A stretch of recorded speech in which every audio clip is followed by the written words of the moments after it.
let's take the top off, please. Yeah. Right now. Let's see it. Right now. Let's see him. At a certain point, you are gimmick infringing. Who? I agree. Bert Kreischer. Bert Kreischer. Ladies and gentlemen, boys and girls, welcome to the Section 10 podcast. Here are your hosts, Jared Carabas, Coley Mick, Steve Peralt, and Tyler Milliken.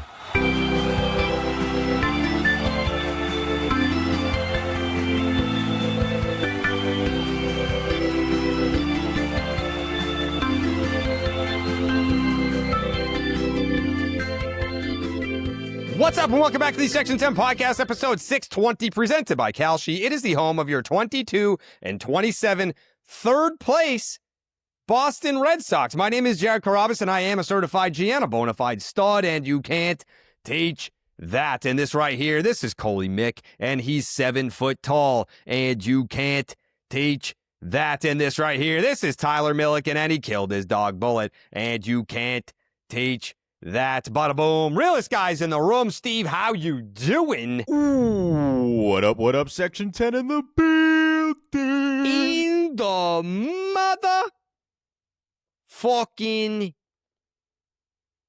building. Brewed by Blue Moon. Suck one. Produced by Jose Bouquet. Hell yeah. Fuck, I guess, yeah, sure. Oh, God.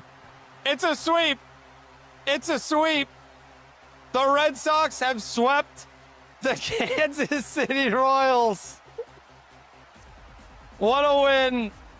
What a series. It's on the road. The Sox are back. They're 5 games under 500. But you know what? You know what? One more time, Jose. One more time. Yeah, you know what? The Red Sox are in third place. It's only up from here. It is absolutely only up from here. How many games out of a playoff spot, T? 2. 2 games out of a playoff spot. This team's going to be dancing in October. Steven? Only 11 and a half out in the AL East. Hey. 11 and a half games out in the AL East. What was their most games back in the division at one point? I don't 11 and a half. How much? 11 and a half. So they're currently the most games they've ever been out? We don't focus on the division anymore. Yeah, I mean, I'm not really into the, I'm not really into, Tate. Why did we play the horn this time, but we didn't play the horn after Detroit? Different vibes. I just wanted to ask. I'm not going to fight it. You. I got. What? Yeah, Raise my hand. Tate. I just want to talk to the entire group and see how everyone feels about me getting a soundboard. No. See, yeah, if you got one, I would want you to get one that didn't have the ability to do anything but be an audio interface. So it would just be something for me to play with instead of something that actually impacts the show. You want an iPad while we do the show? He probably does. I do keep my iPad next to me for emergencies. There you go. Were you an iPad kid? Were you young enough to be an iPad kid? No, I was like a Game Boy PSP kid. DS. All right, so you would have been an iPad kid, basically. Yeah. Nothing wrong with that. That's fine, I guess, yeah. Section10merch.com, patreon.com/section10podcast. Lots of bonus content. By the way, if you didn't hear on the last episode, if you sign up for the Patreon, and I believe it's the Ketchup crew and up, whatever email you use to sign up with the Patreon, if you use that same email on section10merch.com, 15% off automatically every time. The Ketchup crew, by the way, they submitted their vote. Yeah. Don't tell me what it is. I already know what it is. Yeah. I almost forgot how to do the format of a show where the Red Sox win a series. It's been a couple weeks. I went back to my text with Jemai, and I was like, it's been probably 2 weeks since we've had Ketchup. 3 straight series losses. Just 2 sweeps this month, and that's the series wins, if I'm not mistaken. Yeah. Steve, do you disagree with the vibes being different for this sweep versus the Tigers sweep? I will always think you should have horned last time, but that's neither here nor there. I feel like we're past that, and this That's not what feels I asked. very. That's not what I asked. Can you Does this repeat the feel question? different? Does this feel different? Does this sweep feel different? Yeah, it does. Yeah. I mean, it's another, like I said in the preview, it's another AL Central team, so they just whoop on these bum-ass AL Central teams, which is fine. But no, it feels solid. I'm not going to lie. I hadn't looked at the standings in a couple days, and I did the math, and I'm like, oh, 3 wins. They should probably be like a game out. 2 games out, I kind of wanted a game out. So I don't know if we can like change the standings or call MLB and try to tweak that. But no, 2 games out of playoff spot feels about right. The boys were looking good. They won all those games kind of exactly how they said that they'd win all those games, like how they're, pitching to us that they're supposed to win. I was with Mikey tonight. We went to Chipotle, and we were driving back, and we were just like talking about, like our goals and like what we want to accomplish and everything like that from a company perspective.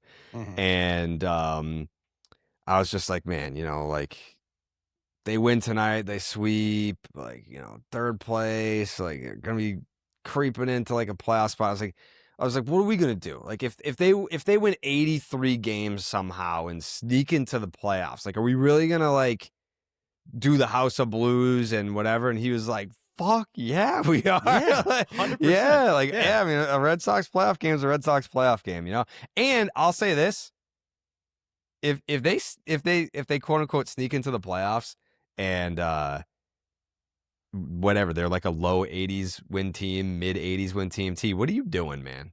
Stretching my wrist, man. For I didn't what put a reason? finger You're up. doing like Let 'em the lose. puppy swimming thing. Get them Just like, fucking no. loose. No, Yeah. I'm just loosening up. Did you see the video that I tweeted of you earlier from when I was watching BID? Yeah, and I was very ashamed of it Why?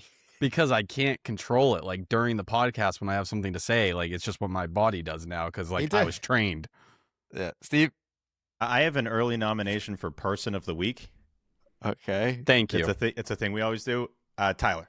I think Tyler is my Person of the Week this week. He has been incredible out of the gate here. Not like we were surprised. I wasn't surprised by this at all, but obviously the socials being on bid, like T is going full steam ahead, and it's just a beautiful thing to see. Thank you, Steve. Oh, over to Jared. I have a nomination for Person of the Week. Who do you got? I got Tyler. Wow.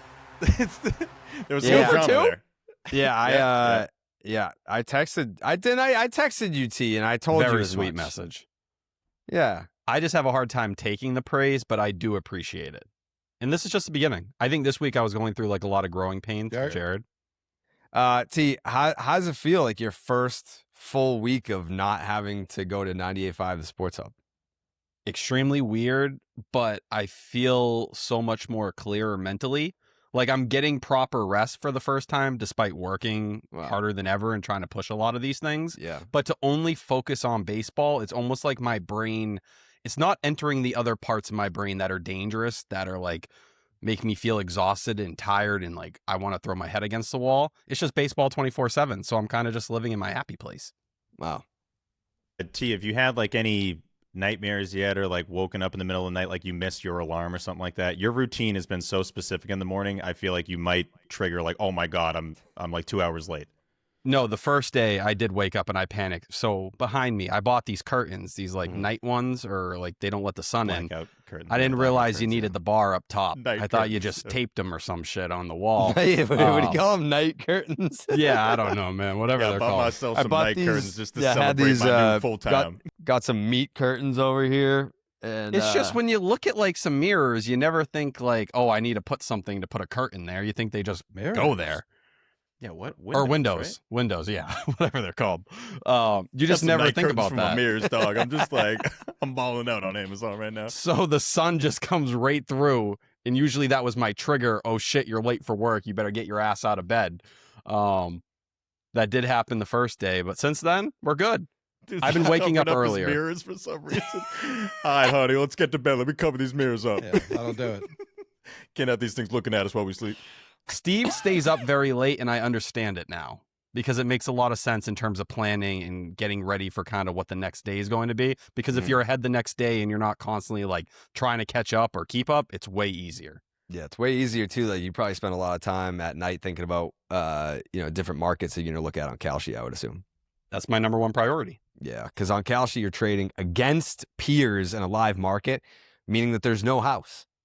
And as the probability changes, you can buy in and out of your position for a limited time. Download the Kalshi app and use the promo code Section10 to get $10 when you trade 10. That's Kalshi, Kalshi.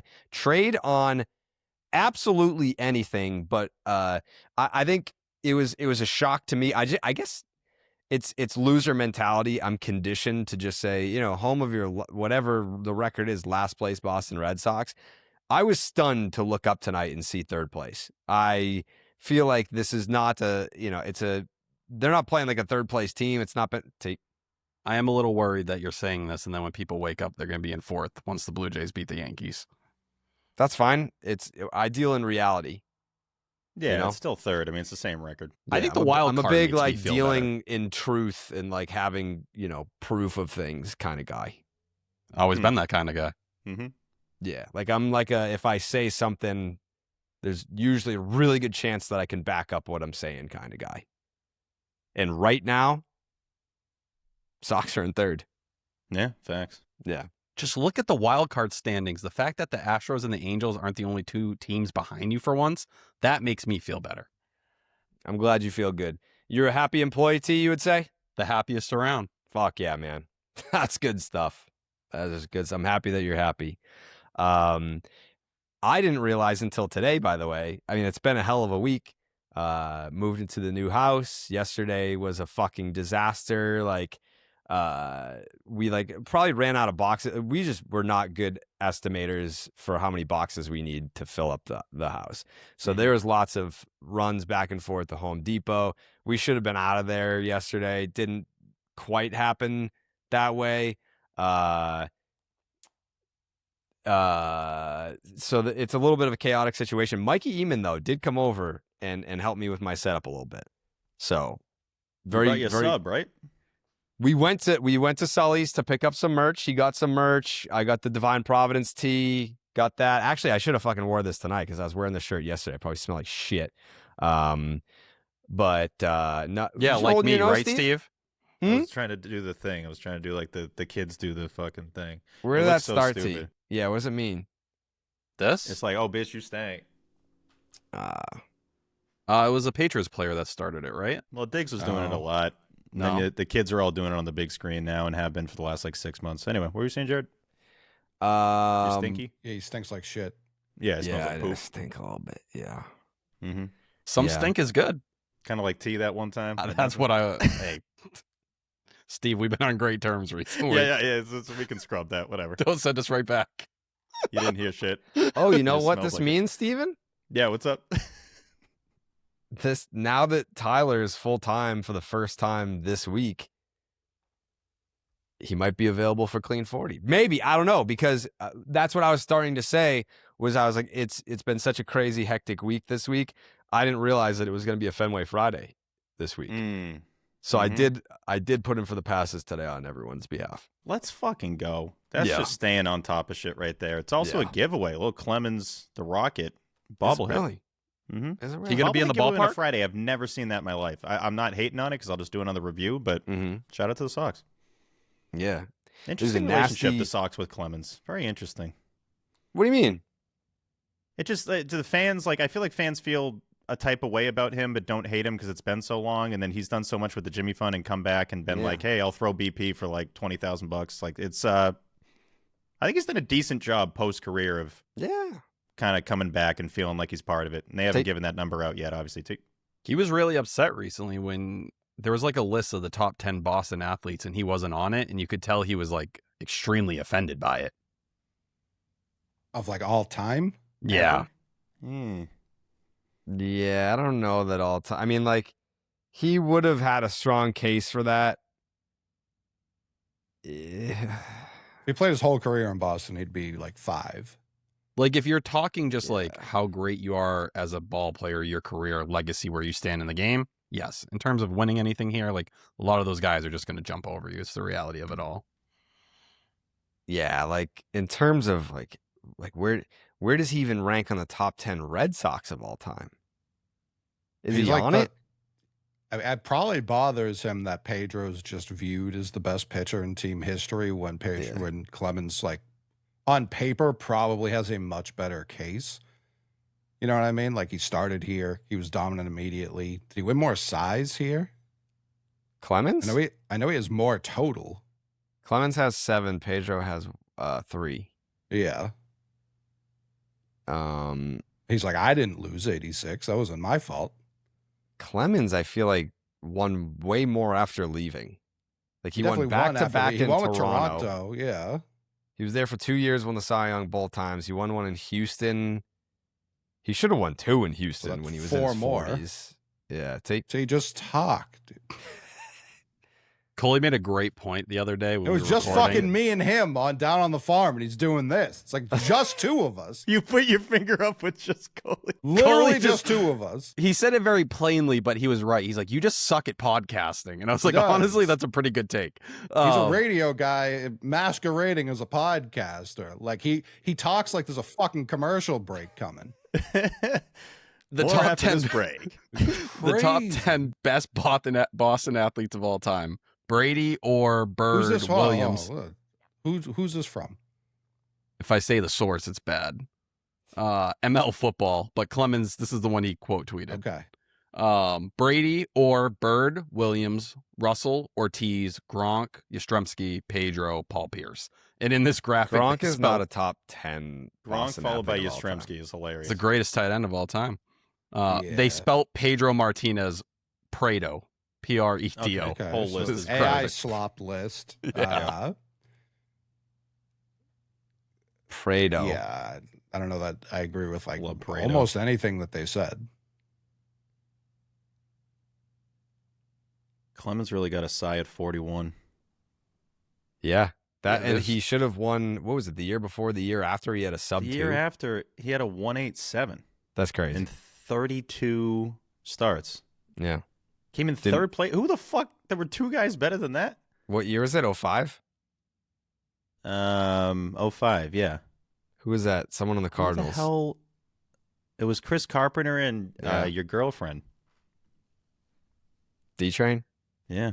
How about that? Mm. D-Train has a Cy Young? No, runner up. Oh, yeah. Yeah, you guys have probably talked about that. Yeah. Or Hell of a maybe she year. doesn't want to 05. talk about it. Maybe she doesn't wants to avoid that. No. Yeah. She's like, well, I should have won that year. Is there more than one pitcher even in the conversation in Red Sox history above him? What do you mean? Clemens. You go. I said more than one. Oh, No. no. Right. So like that already puts him there. Overall, Red Sox, like to T's point about the rings, like I'm not putting Steve Pearce ahead of him. I'm not putting Mitch Moreland ahead of him. Like It's less about the rings and I think the longevity. Like Yeah. the Red Sox have a history of guys that just fucking hung around. like Sure, but he was like- what, a decade in, 12 years in when he left?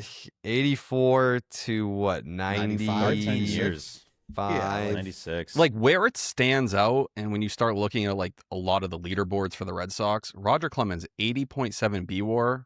The next closest is Cy Young at 64.5. Pedro That's just Martinez. as a member of the Red Sox? Yep, just as Yeah, a member of the Red that's Sox. He finished with crazy. Roger Clemens had 139 career WAR. Like Yeah. it's kind of That is bonkers insane. when you No, I mean, realize he has, what his he has a case for greatest pitcher of all time. That's it. And It's I the feel like in steroids. recent history, like Maddox is obviously up there too, but I feel like Maddox gets talked about as like a much better pitcher than anyone else from that era. And like if I'm Clemens, it's like, yeah, I get I was on some stuff, but we're gonna pretend like everyone else wasn't too. That's it. And like you have the 20 strikeout games, which are just such a special accomplishment. Yeah. But yeah, it's Pedro Martinez 3 at 53.8, Lefty Grove at 44.9, and then Louis Tiant at 5. Yeah, it's them too by like a lot.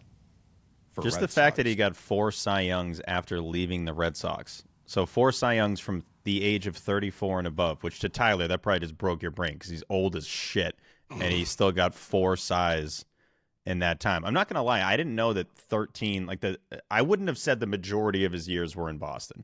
I don't think I would have said that. It was 13 out of, let's see, let's do the math here. 2, 22? 3, 6, 7, 8, 9, 10, 11. 13 out of 24. 24 years? Yikes. Well, he was doing like that cool thing where he was like showing up like halfway through the year at certain points in time and like Yeah, kind only of just pitching at home. dictating. the Houston thing, Yeah. just staying at home, is hilarious. Like, you got to be just him to be able to pull that off, basically. It's tough though, like, you know, comparing Roger Clemens to Cy Young, like the fucking award's named after him. I mean, but he sucks. Sure. Yeah, most losses ever. He's still faced more hitters than players have played in the majors ever. Crazy. He's tied with Clemens for wins in Red Sox history at 192.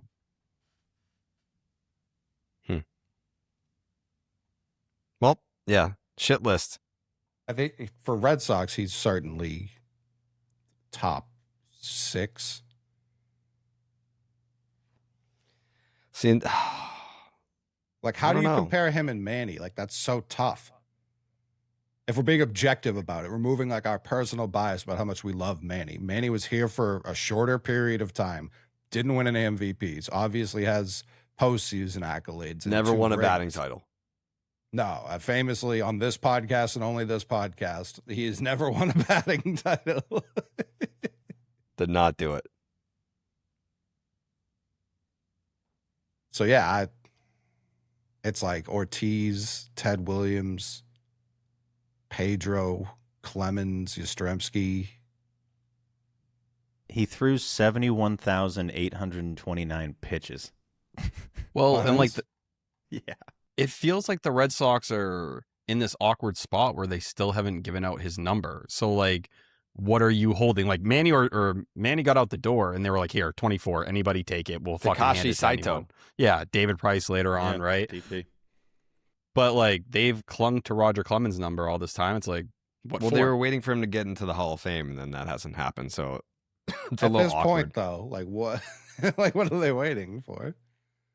I mean, didn't he just go through like that process where he could have gotten in from the veterans?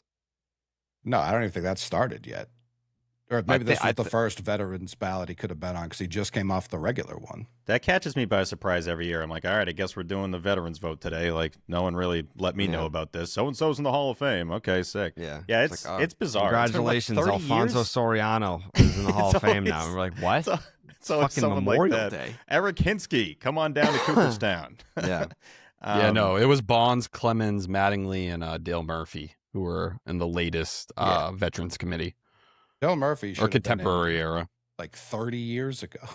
30 years. He well, just for Clemens, he hasn't pitched here in 30 years, and you haven't given anyone that number in 30 years. Just put it in the rafters. Like, what are we doing at this point? That they were waiting for him to go into the Hall of Fame. They were like, maybe he gets Listen, in. I don't know. After like year 6, when it's like this guy has what is it? He's the most tied with the most. He's the most Cy Youngs ever, right? The 7. He has the most. Not Ryan? tied. Yeah, Nolan Ryan has 0. Nolan Ryan won Yeah, none. Am I those were losing my no. mind? You're thinking of his no hitters. Oh, okay. Yeah. Right. Which I That is think kind of crazy. He never got one. He was not like that great. good. 2, 3, 4, 5, 6. He had 6 top 5 finishes, but yeah, no size. Yeah, sucks. Close. But yeah, put 21 just up there. Do it before the Hall of Fame. Be bold. They did that with Ortiz, so they already have done that. They've done it all. Like Johnny Pesky's not in the Hall of Fame. Right? They've made up the rules for. I mean, it's the Sox. Like, it's whatever they want to say. They'll just go by that rule that year, and then we're gonna change it up. Remember when they retired Wade Boggs' number for no reason? They're just And he was like just wearing you the know Yankee what? ring. Like, yeah, that was Yeah. weird on a random like Tuesday in May or something like that. Like, I think we're doing Boggs night tonight. I don't think anyone even knew. The place was like half full. Boggs is another weird guy. Like he's probably in that top 6 as well. If we're just talking pure talent, Yeah, there's a generation of Sox fans that Wade Boggs is the guy. yeah, how could he not be? He was He has to be. unbelievable. After his like 4th at Dude. bat, his average never dipped below like 330, like at any point. Like That feels He's so a career recent. 300 guy, right? He's got well above. Yeah. I'm pretty Mhm. sure. 328 for his Yeah, career. that wasn't a made up stat. Like it's not 100% accurate, but like Crazy. it's like his 3rd or 4th at bat, he was like 400, and it just never dipped below whatever he had finished at. I could have 18 sworn years? that this was far more recent, but next week it'll be 10 years since the Red Sox retired Wade Boggs' number. They retired that in 2016? No way I would have got that. May 26, 2016. I would have thought that it was like... Poppy was on the team? Shit. Yeah. Scheduled in 15. They had a lot of time to think. Yeah. That was a weird They time. retired Boggs' number in Tampa Bay in 2000. I mean, they had to put something up there. Yeah, they were like, we got nothing here, dude. It's just an enormous Wade Boggs banner. Like, here you go, bud. It's like all Here you of go, left buddy. field. We're giving you left field. How many years did Boggs play in Tampa? Tampa, 2. 2. Yeah. What did he hit Put with it the to Rays? Raptors. Dude, he had a 94 OPS plus both years. Yeah. Put it up there. Put his That whole is head up there. insane. I don't hate it from them. They did something. 18 seasons for Boggs. He had 3 seasons where he didn't hit 300 or better. That's what? It's just he was built different. I think we're getting him on the show soon. That'd be great. Let's do it. I'd love to talk to Wade Boggs. Yeah, we had him on ITM, so maybe it's not a massive achievement, but good interview. Really fun interview. What'd you guys talk about? Beers and fucking getting hammered on flights and stuff. Finger It and was like- broads, yeah. yeah, just beers and broads. He That was must, basically his it. publicist must be like, yeah, it's another interview where they're going to talk to you about drinking. They were Yup. promoting a beer, so like it Ah,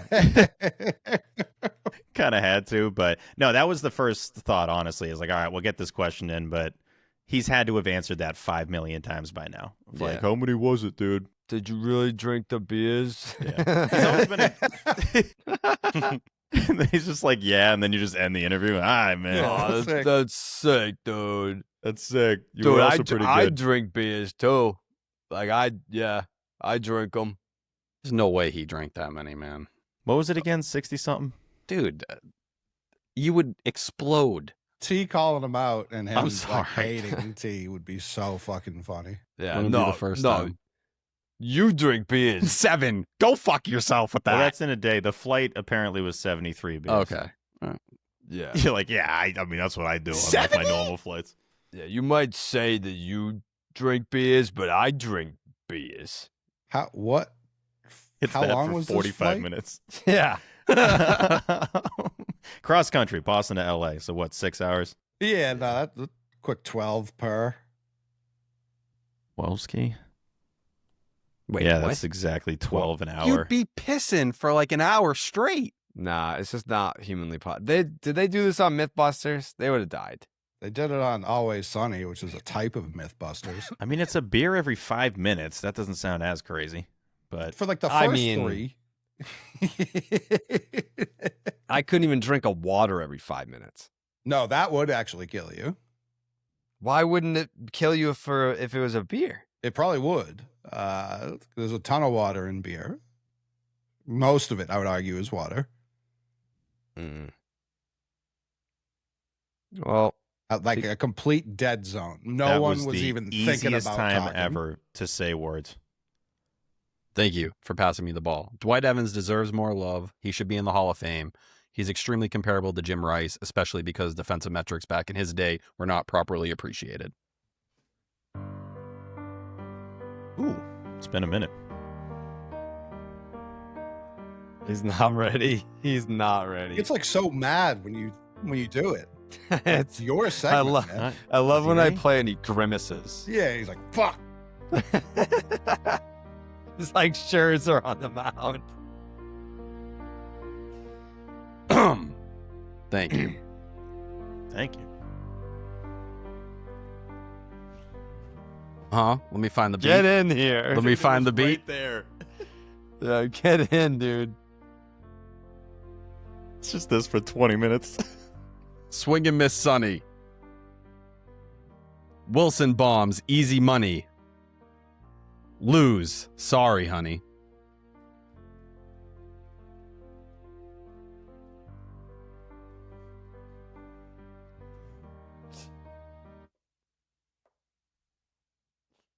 Buddy, I was just about to get going there. Buddy, Buddy. you gotta hear me out, bud. Blood. Blood.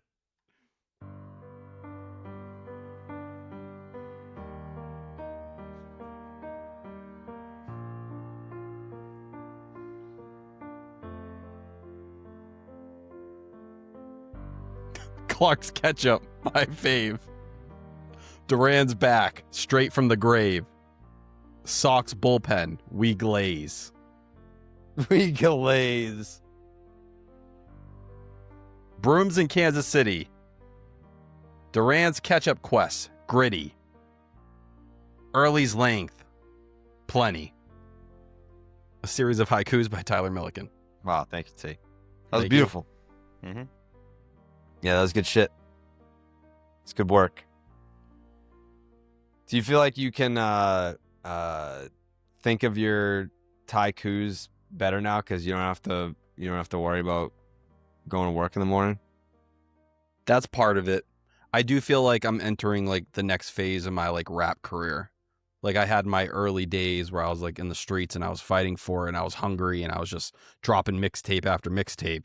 Well, now I'm in the studio and we're writing albums. So you better really come with the quality that an album deserves. Yeah, I feel that.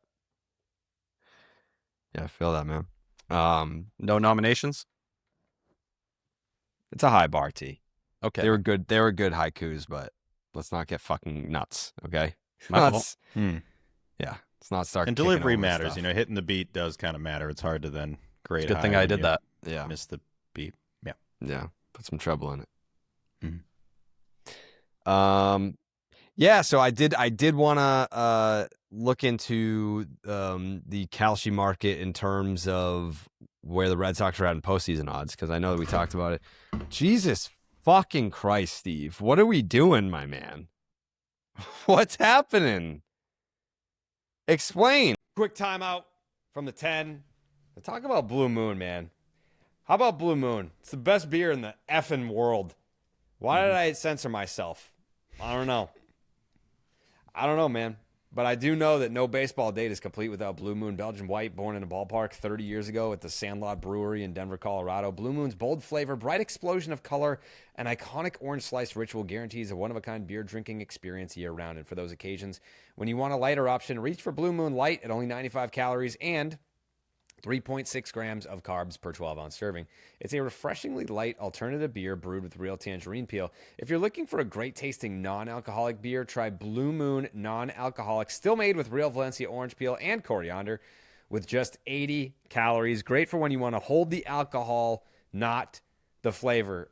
T, did you know that the full moon on May 31st, 2026, by popular definition, will be a blue moon? Is that possible? I thought Yep. there was only red moons. Do you know what a blue... Well, Isn't that a thing? Like when the moon looks like bloody? yeah, I didn't know it could turn blue. it can't. That was going to be my next question. My next question was going to be, T, do you know what a blue moon is? An alcoholic beverage. Yeah. Yeah, that's correct. Do you know what the moon blue moon? What that means? Once in a blue moon. That's the saying. Yep. Do you know what a blue moon actually is, though? We're talking the rock in the sky. The moon. Yeah. Do you know what that means? Yeah. I don't think so. Oh, okay. It's actually when you have two full moons in the same month. It's a rarity, so that's why they say once in a blue moon. So that second full moon is a blue moon. So it's not actually blue. It's not actually blue, no. That's confusing to some. I mean, Blue Moon, the beer, is not blue. It's a good take. Yeah, I mean, listen, I got plenty of them. Okay. Agree to disagree. Agree to disagree that I have good takes? They just agreed. No, on the moon. Okay. What Agree are you to disagreeing with in regards to the moon? If it can be red, why can't it be blue? Blue Moon Light, a white beer, a wheat beer. We got white beer, we got red moons. Red, white, and blue beer. Yeah. A white beer from Blue Moon with exceptional taste and only 95 calories. Blue Moon Belgian White. There's a lot of colors happening right now. There's a Brightly lot going brewed with Valencia orange peel and iconically garnished with an orange slice. Get Blue Moon Light delivered by visiting get.bluemoonbeer.com/Jared. For delivery options, that is get.bluemoonbeer.com/Jared. Blue Moon, made brighter, celebrate responsibly. Blue Moon Brewing Company, Golden, Colorado. Steven? Suck one. Did you know the Red Sox are in third place? Yeah, dude. They're fucking. All right. Normally during the show, I put my lip on, right? My little vanilla bean when they're getting dry. Yeah. I put the lip down. I brought my arm back over to where I rest it, and I nailed my water bottle. Just nailed it, and it like dodged the laptop. So we're good. You got ice in there? I do, yeah. Yeah. That's good. Man, I'm so glad. thirsty. It's really good. No free ads. I would say what it is, but if you know me, you know what I'm drinking. Vodka? It's not Secco.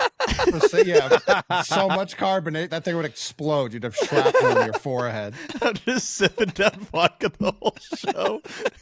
An hour in. This fucking thing's sick, kid. Come on. Let's go. If you know me, you know what it is. It's vodka. It's vodka. I'll save the surprise. It's straight vodka with ice. With ice on the rocks. Oh, gets me going. Like this team. Wow. Okay. I honestly do forget how to do the show like when they win. So it's Taiku's and then the notebook would be next. It would be. Let's go. Yeah. Okay. Here's the notebook. May 18th at the Kansas City Royals. My first thought to start this series, and let me know if you agree or disagree, because I think I agree. Both of these teams suck, but they shouldn't. Is that fair or unfair? Feels about right. Shouldn't.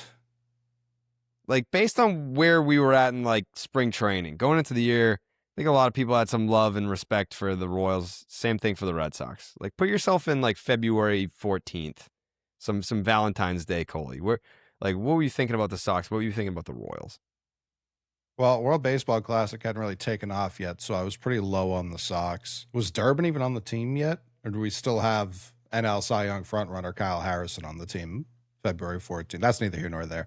The Royals, though, it was like pretty obvious all offseason. It's like this team has 9 catchers. That's like their whole offense. Like there was plenty of reason to believe like that wasn't going to work out.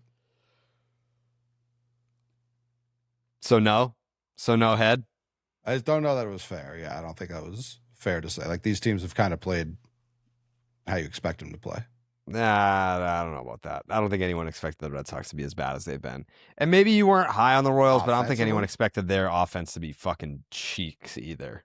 I mean, like Michael Garcia isn't hitting how he normally hits. Bobby Witt is now. Pasquantino isn't. Yeah, Pasquatch is not hitting at all. So that's like the hole you could see. Another guy who performed well at the WBC and it has not translated over to the regular season. List is long. Yeah. Next line here says, I feel like there are some folks who might owe Craig Breslow an apology in regards to the Sonny Gray isn't a number 2 starter narrative. Is anyone here one of those people?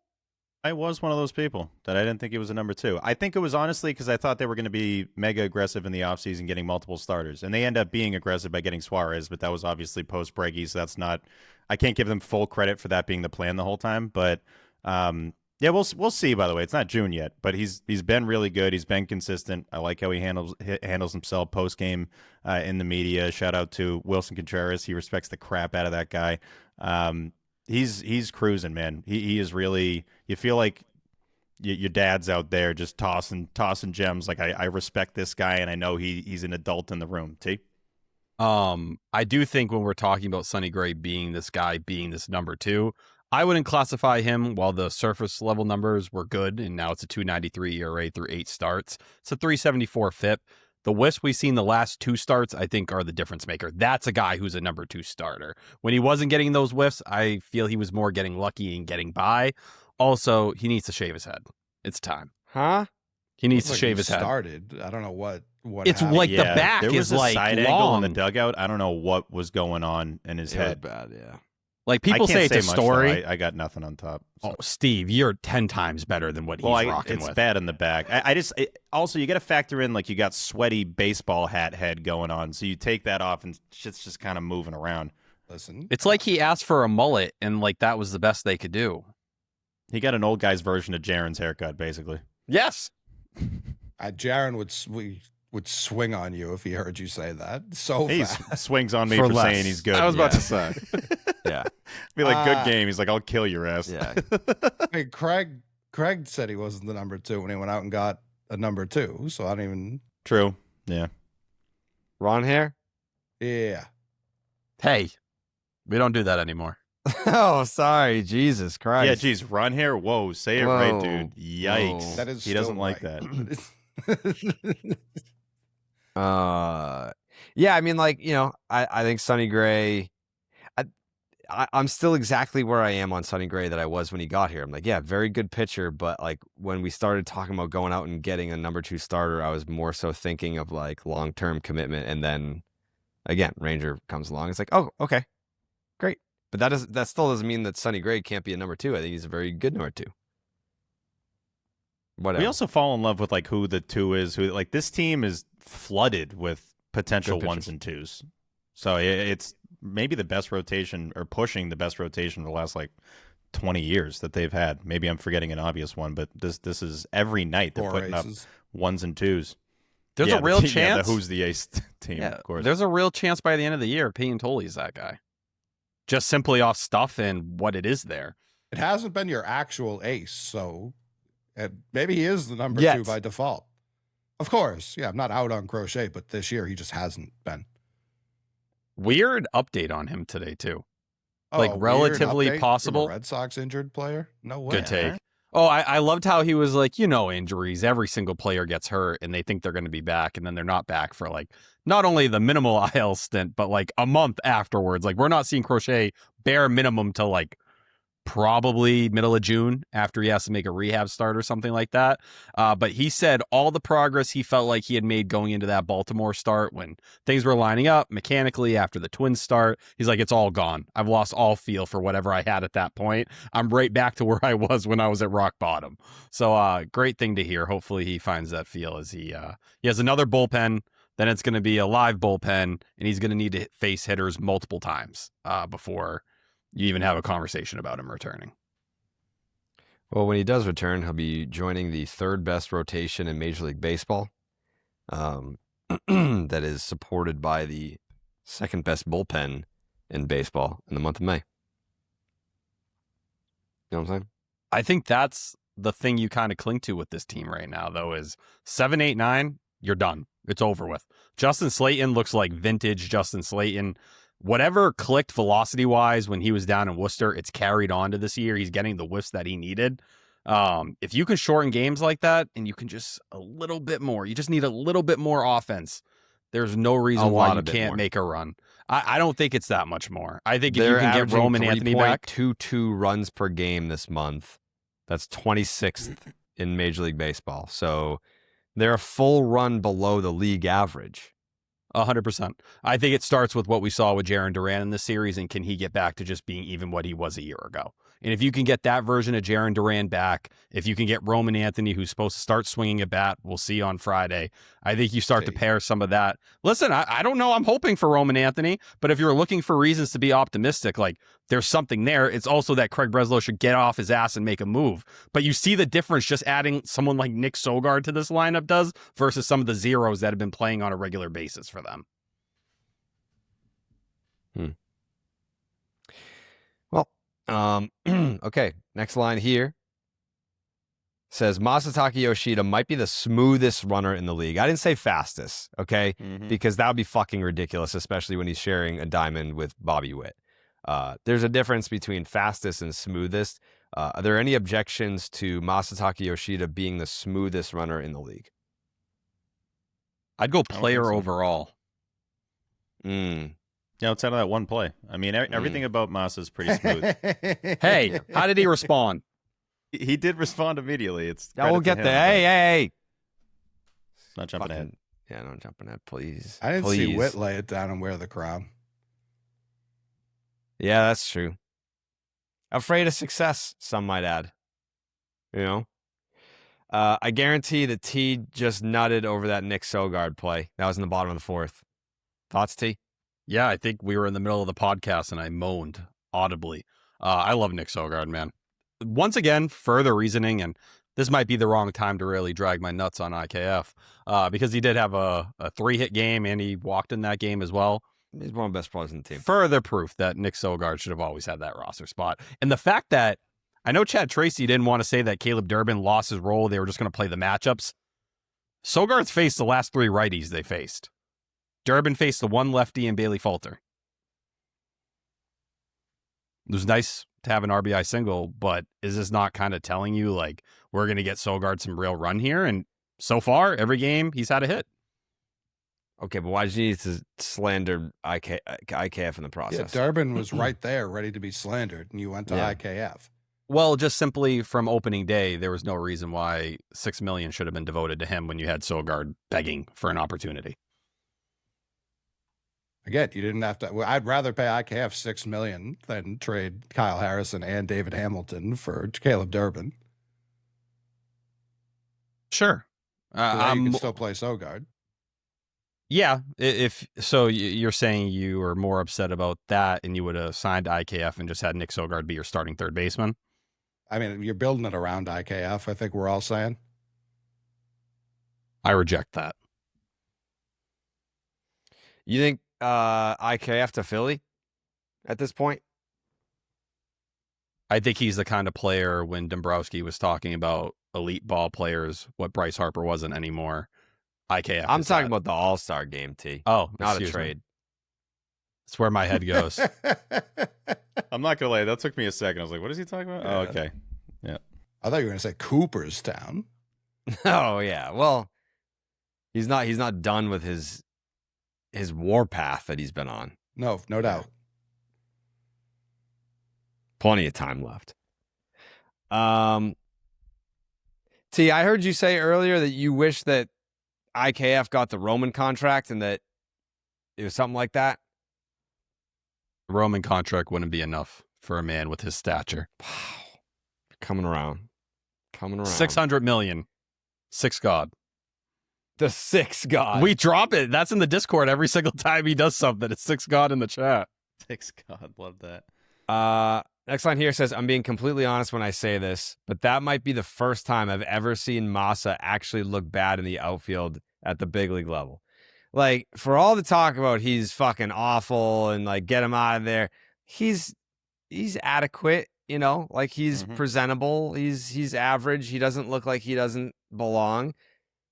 He didn't look great. He didn't look great on that play in the bottom of the 5th. That's fine. He got to it, though. Because the next line here says it was a fucking ploy to showcase his cannon to gun down this fucking idiot at home plate, bottom of the 5th. Yeah, I think he was just like, all right, they don't think that I can field? Fine. So I'm going to do something that makes them, vindicated in that. Like, they're not going to be surprised if I can't run down this ball. Fine, whatever. But you know what I am going to do? I'm going to hose him. Why don't you come join the base pass so I can come gun you down? So you set him up. I set him up. I knock him down is what Massa said. Some would argue he pulled a Manny Ramirez there. Now, normally Manny does that during a play, a singular play, but he kind of did it over multiple plays. Manny used to decoy players all the time, too. Just like, I'm just goofy old Manny out here trying to get the ball, and then bang, you're dead. I think led the league in outfield assists one year. Maybe I'm making that up. No, he did. And now Yoshida, it's like, all right, you thought I suck. Everyone says I suck, and boom, you're out. Like you probably didn't expect that, and that's what he does. To that point earlier, Jared, I can't remember bad plays by Yoshida in the field ever. And when they just were keeping him out of the field for a whole year, I'm like, what are we doing? Why? It was crazy because they were like, oh yeah, he's such a bad fielder. Remember the time the ball went inside the wall? It's like, isn't that the wall's fault? Like, what are we? Why is that? Why is that on Massa? Yeah. That was a funny image, though. He's like, I don't fucking know. It's in the ball. Yeah. But I mean, the ball is in the ball light on the green monster. What am I supposed to do? People just be looking for a reason to come at Massa. So in When you say 23, people, you mean the Boston Red Sox, right? I mean, I'm not going to sit here and act like people didn't also agree and say we don't want him out there. I think it's, they hear the propaganda and then they try to parrot the propaganda to sound smart. Yes, state-sponsored media. Not us. Not I I. didn't say it was us. I'm saying Yeah, the I team know. was the one driving the narrative. They put him. They literally exiled him to Florida last year when he was perfectly fine. They had him throwing footballs.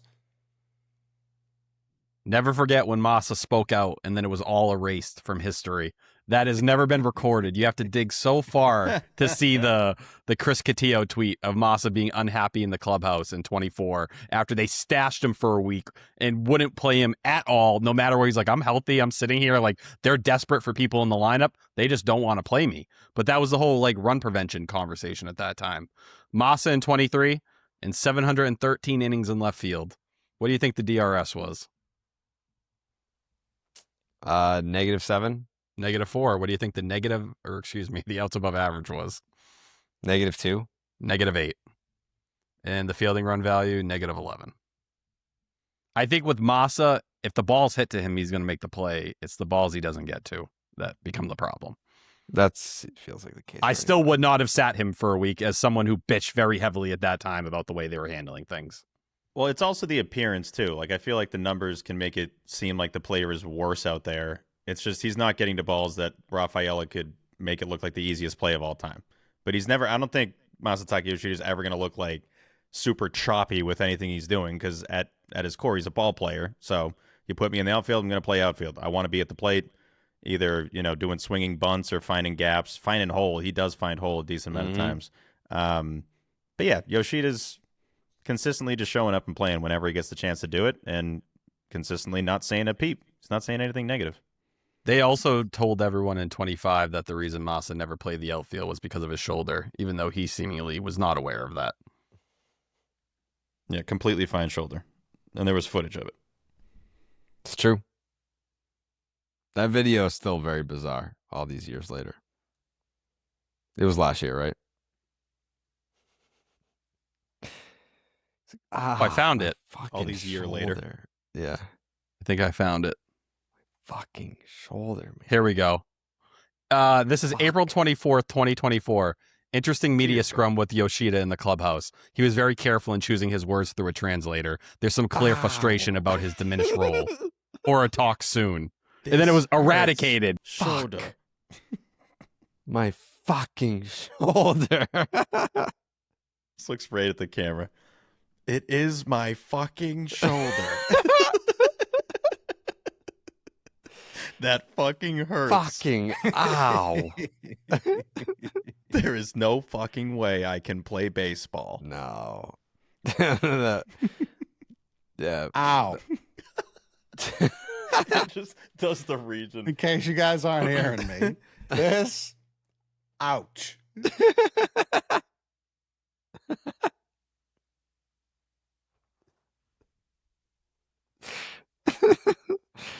Yeah, I think the I think the segment of Massa after he leaves the Red Sox and he speaks perfect English and has a Sounds like deep Will Fleming. voice. You fucking assholes. What is up, Hey. you motherfuckers? T, you motherfucker, get over here, brother.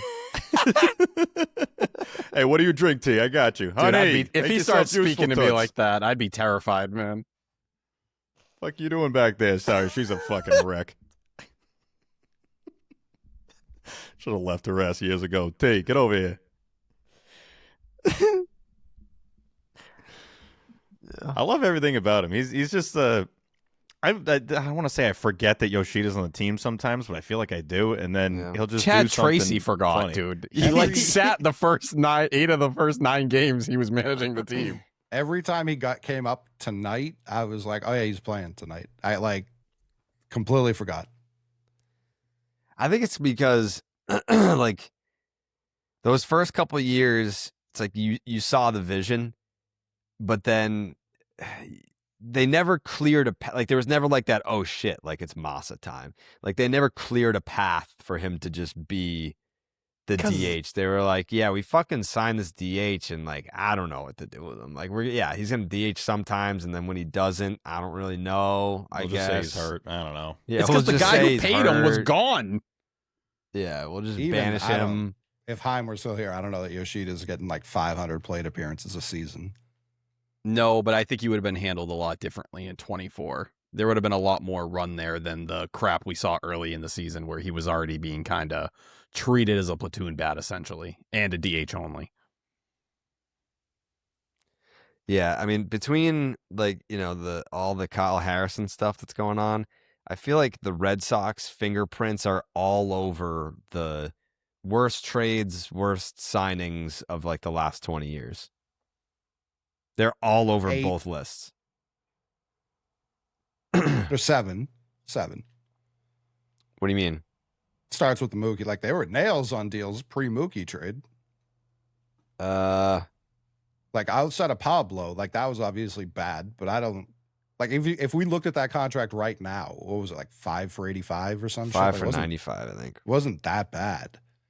I mean, it's all relative. Chris Sale like, trade, you homered I bet over. you 5 for 95 in 2015 is like fucking Probably just gave Suarez. 5 for 200 now. It's probably not that bad. It's probably like exactly what you just gave Suarez. More. Like what the Cubs gave their third baseman. He's not having a good year. If you want to talk about vindicating Craig, I think that's the only thing people should be focused on. I mean, listen, I've been sitting on this take for a little bit, but like, you kind of like look at the guys that Craig brought in. It's not their fault. Sonny Gray, Caleb Durbin, for sure. Yeah, Caleb Durbin. Sheesh. Caleb Durbin. That's a worse trade. My take coming into this night, that is a worse trade than the Chris Sale trade. I thought you were going to say already. Mookie Betts. Already. No. For just for Craig. Worse than the Sale trade, huh? Yeah, the Sale trade. If we like, it's a little bit revisionist history to be like, oh, you had to run Sale back out another year. If they didn't move him, I think people would have been like kind of furious that winter. Like his time here, kind of like Benintendi's. Like it was just up. It was just time to go for Chris Sale. And then he's been the healthiest human on the planet in Atlanta. So I don't know what they're doing to make that the case. That's been really fucking frustrating. Obviously, he got shit in return, and there were people who weren't happy about the return immediately. But the Durbin one with Kyle Harrison, like that one, you targeted this arm. Theoretically, you targeted this arm for your pitching factory that you keep bragging about. And then you trade him for slop, like utter slop immediately. Like you had him pitch what? He pitched once last year, T? Twice. For the Red Sox? Twice? Was good in both? I remember him being good once. There were like 3-inning bulk appearances. One was against Tampa Bay. I thought think he that got a was the first 5-inning one. start. Let's see. I thought he started the last game of the year. Wasn't that what's his name? Jose De Leon? That was Yeah. De Leon. Yeah. I couldn't remember if that was 2 years ago. or last year. I'm looking at 26. Ba-da-ba-da-boo. Last year for the Red Sox, he pitched 3 times. There Okay. was 1 start in there and 2 bulk appearances. Yeah. So I don't really understand what happened. Like you traded for Andrew Bailey's guy, and you had at no point exhibited an ounce of faith in him, not at one iota. And now he's legitimately, I mean, what's the Kalshi market on that for NL Cy Young? J.A. had a nug tonight. I almost threw up when I read it I mean, he's about not what even the Kyle best pitcher on Harrison's his done own for the team. Brewers. Yeah, I don't think he's going to win the Cy Young, but I don't think he's going to win it either, but he's going to be in the fucking conversation. How many starts has he made? he's at 8 or 9 after tonight, and he's thrown 45 innings this year. And what's his ERA? I think it's right over 2. Oh, it's below 2. Below 2. Unless he didn't give up any runs tonight. 177. Wow. He doesn't qualify, by the way. Yeah. Well, he didn't start, the first 2 weeks he was hurt? 2-3 weeks? And He's since still on then- pace for 30 starts. Kyle Yeah, he made his Harrison, first start March 30th. Really? He had a He 10-day definitely gap. missed time. Yeah, he had a missed little 10-day stretch. gap. Yep. So yeah, that and like the guy you acquired is probably or hasn't been as good as the guy you traded away. The second in that deal. Defensively, Durbin's been awesome, no doubt.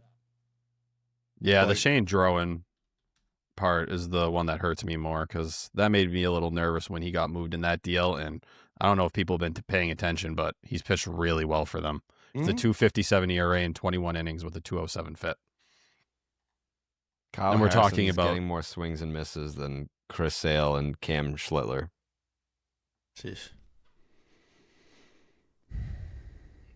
Yeah, people are like, oh, you can't trade Connolly early for Ketel Marte, and then you traded a guy who's been better than Connolly early for Caleb Durbin. Yeah, that deal, I think we're going to look back on and be like, yeah, would love to have that one back in hindsight. It's already bad. Like, I don't, if you had just played Sogard, people would have been like, well, that's a weird plan, but I don't know. They clearly didn't like Kyle Harrison, so he'd probably just still be in Worcester, right? He probably got traded for Jake Bennett again. Again. We'd have 2 Jake Bennetts. I mean, what's he throwing? What's his velo? KH? Kyle Harrison. He's throwing 98. All right.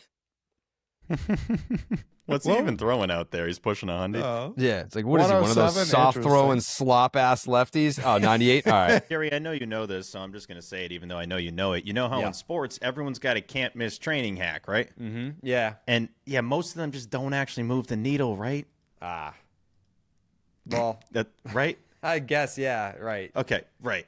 That's how I used to feel about hair growth products. A lot of hype, not a lot of results. What changed for me was learning that Nutrafol isn't just another supplement. It's physician formulated, clinically tested, and recommended by dermatologists. It's a real game plan. Dermies. I call them dermies. Oh, the dermatologist? Right. Recommended by dermies. It's a real game plan for thinning hair. Guys, if your hair isn't playing like it did in your 20s, like Tyler, it might be time for a real comeback, not another workaround, because throwing on a hat like I always do on my massive head isn't a strategy. Nutrafol supports healthier hair from within. Nutrafol now offers hair growth supplements tailored to men at every friggin' age, kid, because the root causes of hair thinning change over time, and your routine should too.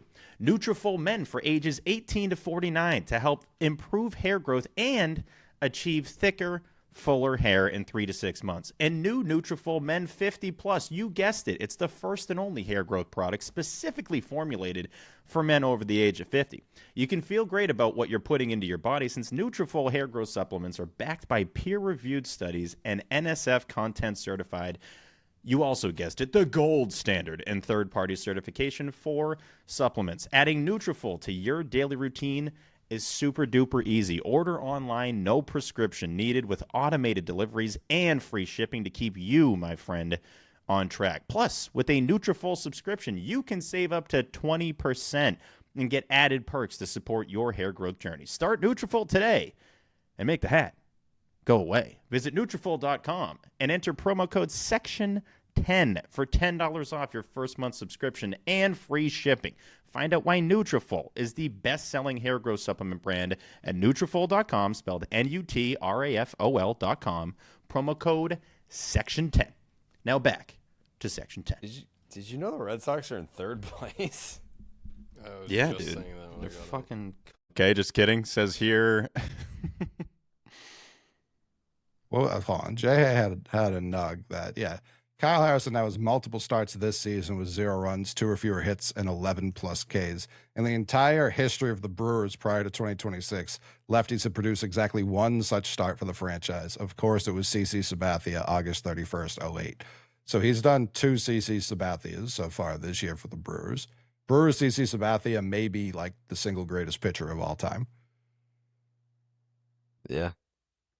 Kyle Harrison and Jacob Mizorowski combined this year. It's the same picture. It is it's a 1.84 ERA Jeez. combined in 19 starts. A 1.84 ERA, a 2.31 FIP. And I mean, Could they're you not giving you argue length. Could you argue Craig's built a better rotation in Milwaukee than he's built in Boston? I'm not a Quinn Priester believer, so you will not Sure, find that out the of me. Brewers are, and I respect the Brewers' opinion on arms more than my own. Yeah, I think even last year, like you look at what Kyle Harrison's doing, even underneath the hood, it's like, oh no, it's legit. This isn't like a guy No, who's of just course. getting by. Like I look at 1000%. Quinn Priester, like Chad Patrick, a lot of those like back end like super fungible arms they've had there over the years. Yeah, no, it works there in a way that it probably wouldn't here.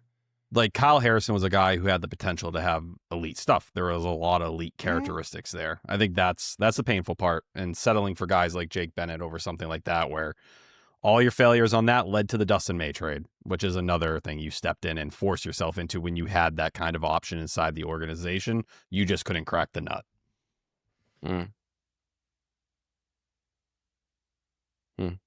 Yeah, I'll never know what happened there. I really don't. We got off track because we were going to look at Kalshi to see what the playoff odds were for the Boston Red Sox. Do we have those offhand, Steven? We do have those. Kalshi users are forecasting the Red Sox of Boston at a 32% chance to make the playoffs. For those counting at home, that's a 1 out of 3 chance of making the postseason. Mm-hmm. I would honestly hammer that. I feel like the way this is going right now, and if Craig actually adds a bat and they get Roman back, whatever, if things start going well, Crochet comes back, all the fun stuff, blah-de-da, I think they probably have like a 45% chance of making the playoffs. So I would definitely take that there on Kalsh. Some other teams right now, you got the Rangers at 51. The A's are higher than the Sox at 39. That's down by 2%. Who else in the American League? Cleveland at 67%. The Mariners at 70%. Milwaukee, like we just talked about, they're at 71%. Tampa at 85. I mean, that almost feels like a foregone conclusion. I don't think they're going to stay at this pace. I was calculating it. 112 win pace for the Tampa Bay Devil Rays right now. That is absolutely absurd. And then the Yankees, the Balloons at 92% chance. How we feeling about 32? Does that feel a little low coming off a sweep? It's tough, man. The Rays fucked everything up. They really did. Like when everyone was projecting forward for the playoffs, it was like, yeah, you think the Blue Jays are definitely going to go for it. But if they're going to take the top of the AL East, well, the Yankees, that first wild card, it's already over there. It's the Mariners, the Blue Jays. You're fighting for that second and third wild card. You're going to have the White Sox and the Rangers, and then you.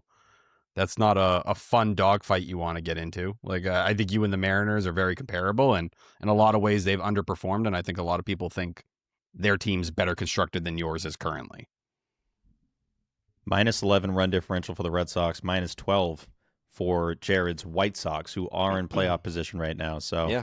a lot of the run differentials kind of getting closer to zero there in the American League, at least in that wild card range. Yankees still at plus 70, Rays plus 40, and they still have a 4-game lead on the Yankees with 30 less runs in the old differential category. So we'll see. I mean, we'll follow this as the year goes on. I do love this part of Kalsh, seeing where the people are at the percentages for playoffs. And when it comes to the Sox, I mean, this is going to be, I say it every year, there's like 6 different seasons within the season. So I think we're in like chapter 2 or so right now. Once you get a little bit further into June, start to get a better idea of how the lineup can, at least where they can peak. This can't be the peak. I'll die if this is the peak of this lineup. Like, you're putting up 3 runs a night. I know the way they win these games is kind of how they've told us. Like, hey, pitching defense, we swing enough and maybe get one big swing a game. That kind of feels like where they're at right now. We felt pretty confident going into the series too, so I think we were honestly pretty spot on with the preview, but we'll see. It still feels a little low at 32. What is this month of hell coming up? I keep seeing people referencing. I'm not a big look ahead at the schedule guy. The games are going to be on every night. It really doesn't matter to me who they're playing. They're going to play the games. I keep hearing they have this gauntlet coming up for like not a month. Really. For June? Doesn't really seem like it. I mean, you got the O's, the Yankees, the Rays, Rangers, Jays, Mariners, Rockies, Yankees, Nationals. I don't know. I mean, they're collectively, I think, under 500 if you added all their records up. July doesn't look crazy in Colorado. It is. Okay. Yeah. That changes things. I don't know. The Nationals really can seeing hit. it. They can't pitch for the life of them, but they can hit. Sure, but like if we can't hit and they can, that's going to be an issue. Yeah. We'll see. I'm curious to see where that Nationals team is at in a month. Yeah. We're still in the first game, by the way. People forget that WC40 had Manny as a coach in the minors with the Cubs, and you can see it with it in his swing. 2-run tank, 2-0 Sox in the 6th.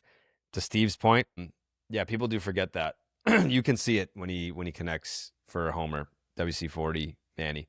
Sonny Gray, 80 pitches, 54 strikes, What plus. were you gonna? You were saying to Steve's point. I was about to get excited that I made a good point. What were you gonna say there? That was the big swing. Like this team can win with one big swing. They kind of need one, right? Good pitching and defense, and that was the big swing. Yeah. Sonny Gray, 80 pitches, 54 strikes, 6+ innings. He did come out for the 7th, did not get an out. 5 hits, 1 earned, 1 walk, 9 Ks. It's a 2.93 for Sonny Gray. T, what was working for Sonny Gray? Yeah, the sweeper and the curveball, 50% whiff rate on the sweeper, 60% on the curveball. Those are the things that make him the guy who misses a ton of bats. That's the guy who can go out there and it's not a lot of contact. You don't have to worry about a lot of damage in a lot of those departments. And I think that's the biggest thing for him, to find those 2 breaking balls again that allowed him to be, whatever he called it, Dr. Spin, however he referred to himself during Mr. that. Pickles. Yeah, during that initial press conference. And he even talked about it over the last couple of days. He's like, that's what I do best when I can spin the baseball. Cool. And that's where you get the 12 whiffs, 6 on the sweeper, 3 on the curveball, 2 on the 4-seamer, 1 on the sinker. Did a pretty good job changing the usage rates, throughout the entire start as well.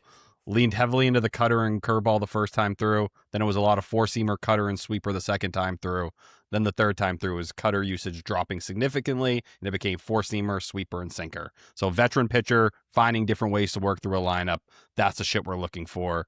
And to go out the last 2 starts and have the most whiffs and strikeouts we've seen, that's the stuff that makes me confident he can be that top of the rotation arm down the stretch.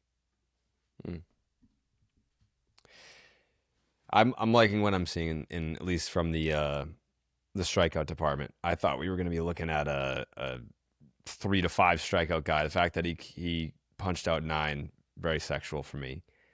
Rollins Chapman is having one of the best seasons ever for a Red Sox reliever, and nobody cares because his team is butt chunks. I don't know where butt chunks came from. I don't think I've used those 2 words combined with each other before.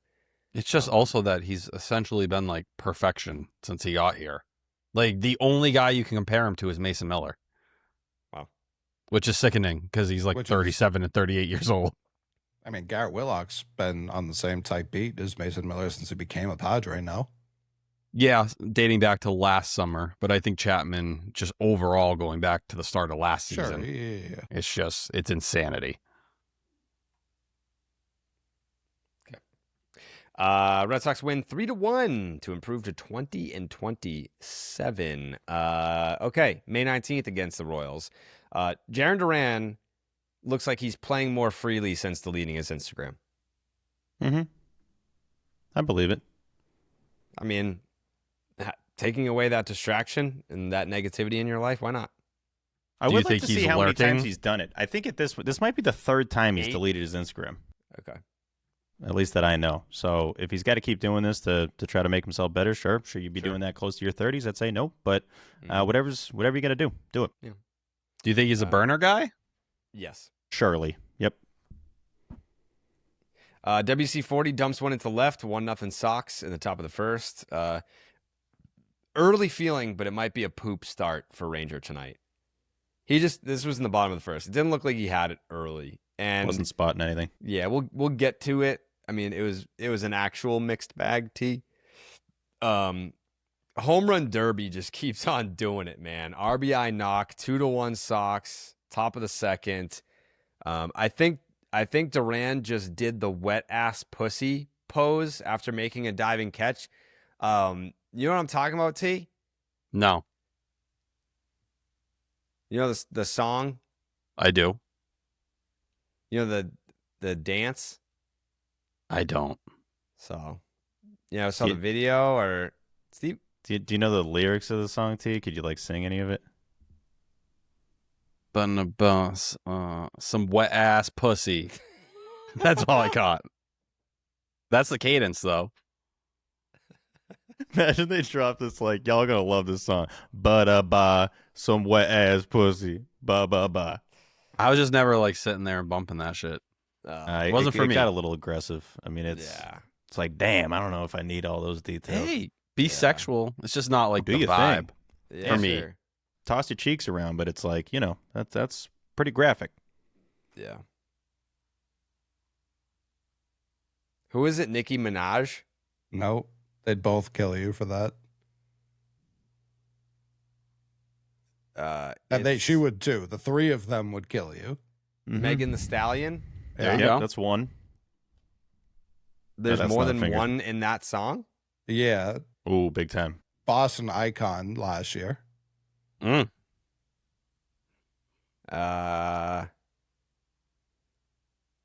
Sexy Red. No. No. Everybody seems to love Sexy Red. I couldn't tell you I one do, Sexy Red song. Okay. I didn't know she was a singer. I saw her on Theo Vaughn podcast. It's funny. What do you think she did? Just tossed it around?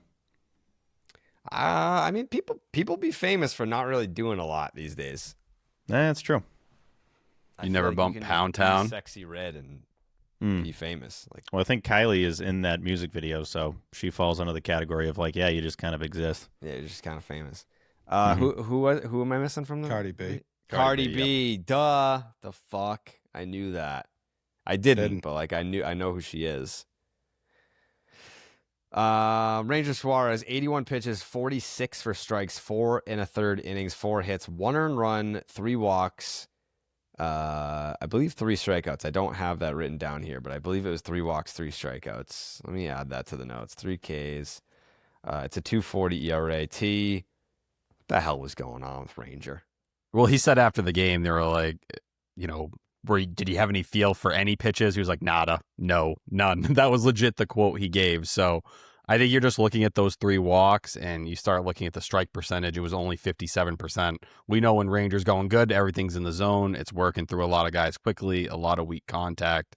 And to his credit, like he got tagged for that run in the first inning and settled in decently until things started to go off the rails in the 5th, but just not the sharp version of him we've seen for a majority of the year. And it's so weird looking at like his 9 starts, 5 outings of less than 5 innings so far this year. Now, a combination of that is 1 start with the hamstring, the beginning of the year with the WBC stuff. But we've seen such long starts at other points. It's kind of no in between. Like, we haven't got a lot of the just good, normal start. It's either this incredible start where you're like, fuck yeah, you're worth every dollar. Or it's these shorter starts where it's like, all right, I was looking for a little bit more out of you tonight. Don't you think that you can tell in the first inning, like every time? I feel like I know within about, 10 to 15 pitches if he's going to be dealing for the entire evening. And then sometimes you get that from game 2 and he's not really finding his spots. And you can just kind of tell he's even looking around like, I don't know if I really have it tonight. Typically, those are the ones that end in the 4th or 5th. But I guess that's part of what the Ranger Suarez experience is. Just ideally, you want to get that guy that could potentially go 8 innings, shut out, and just walk to the dugout like it was the easiest thing of his life. Tracy said after the game he was still working with a pitch count, too, from the hamstring stuff. So How long is that? We're not past that? I guess not. He was at 81 pitches, so you know what? You maybe wanted 10 more there, but with the way the Red Sox bullpen is pitching right now, yeah, if you're not looking sharp, I'm probably riding that wave, too.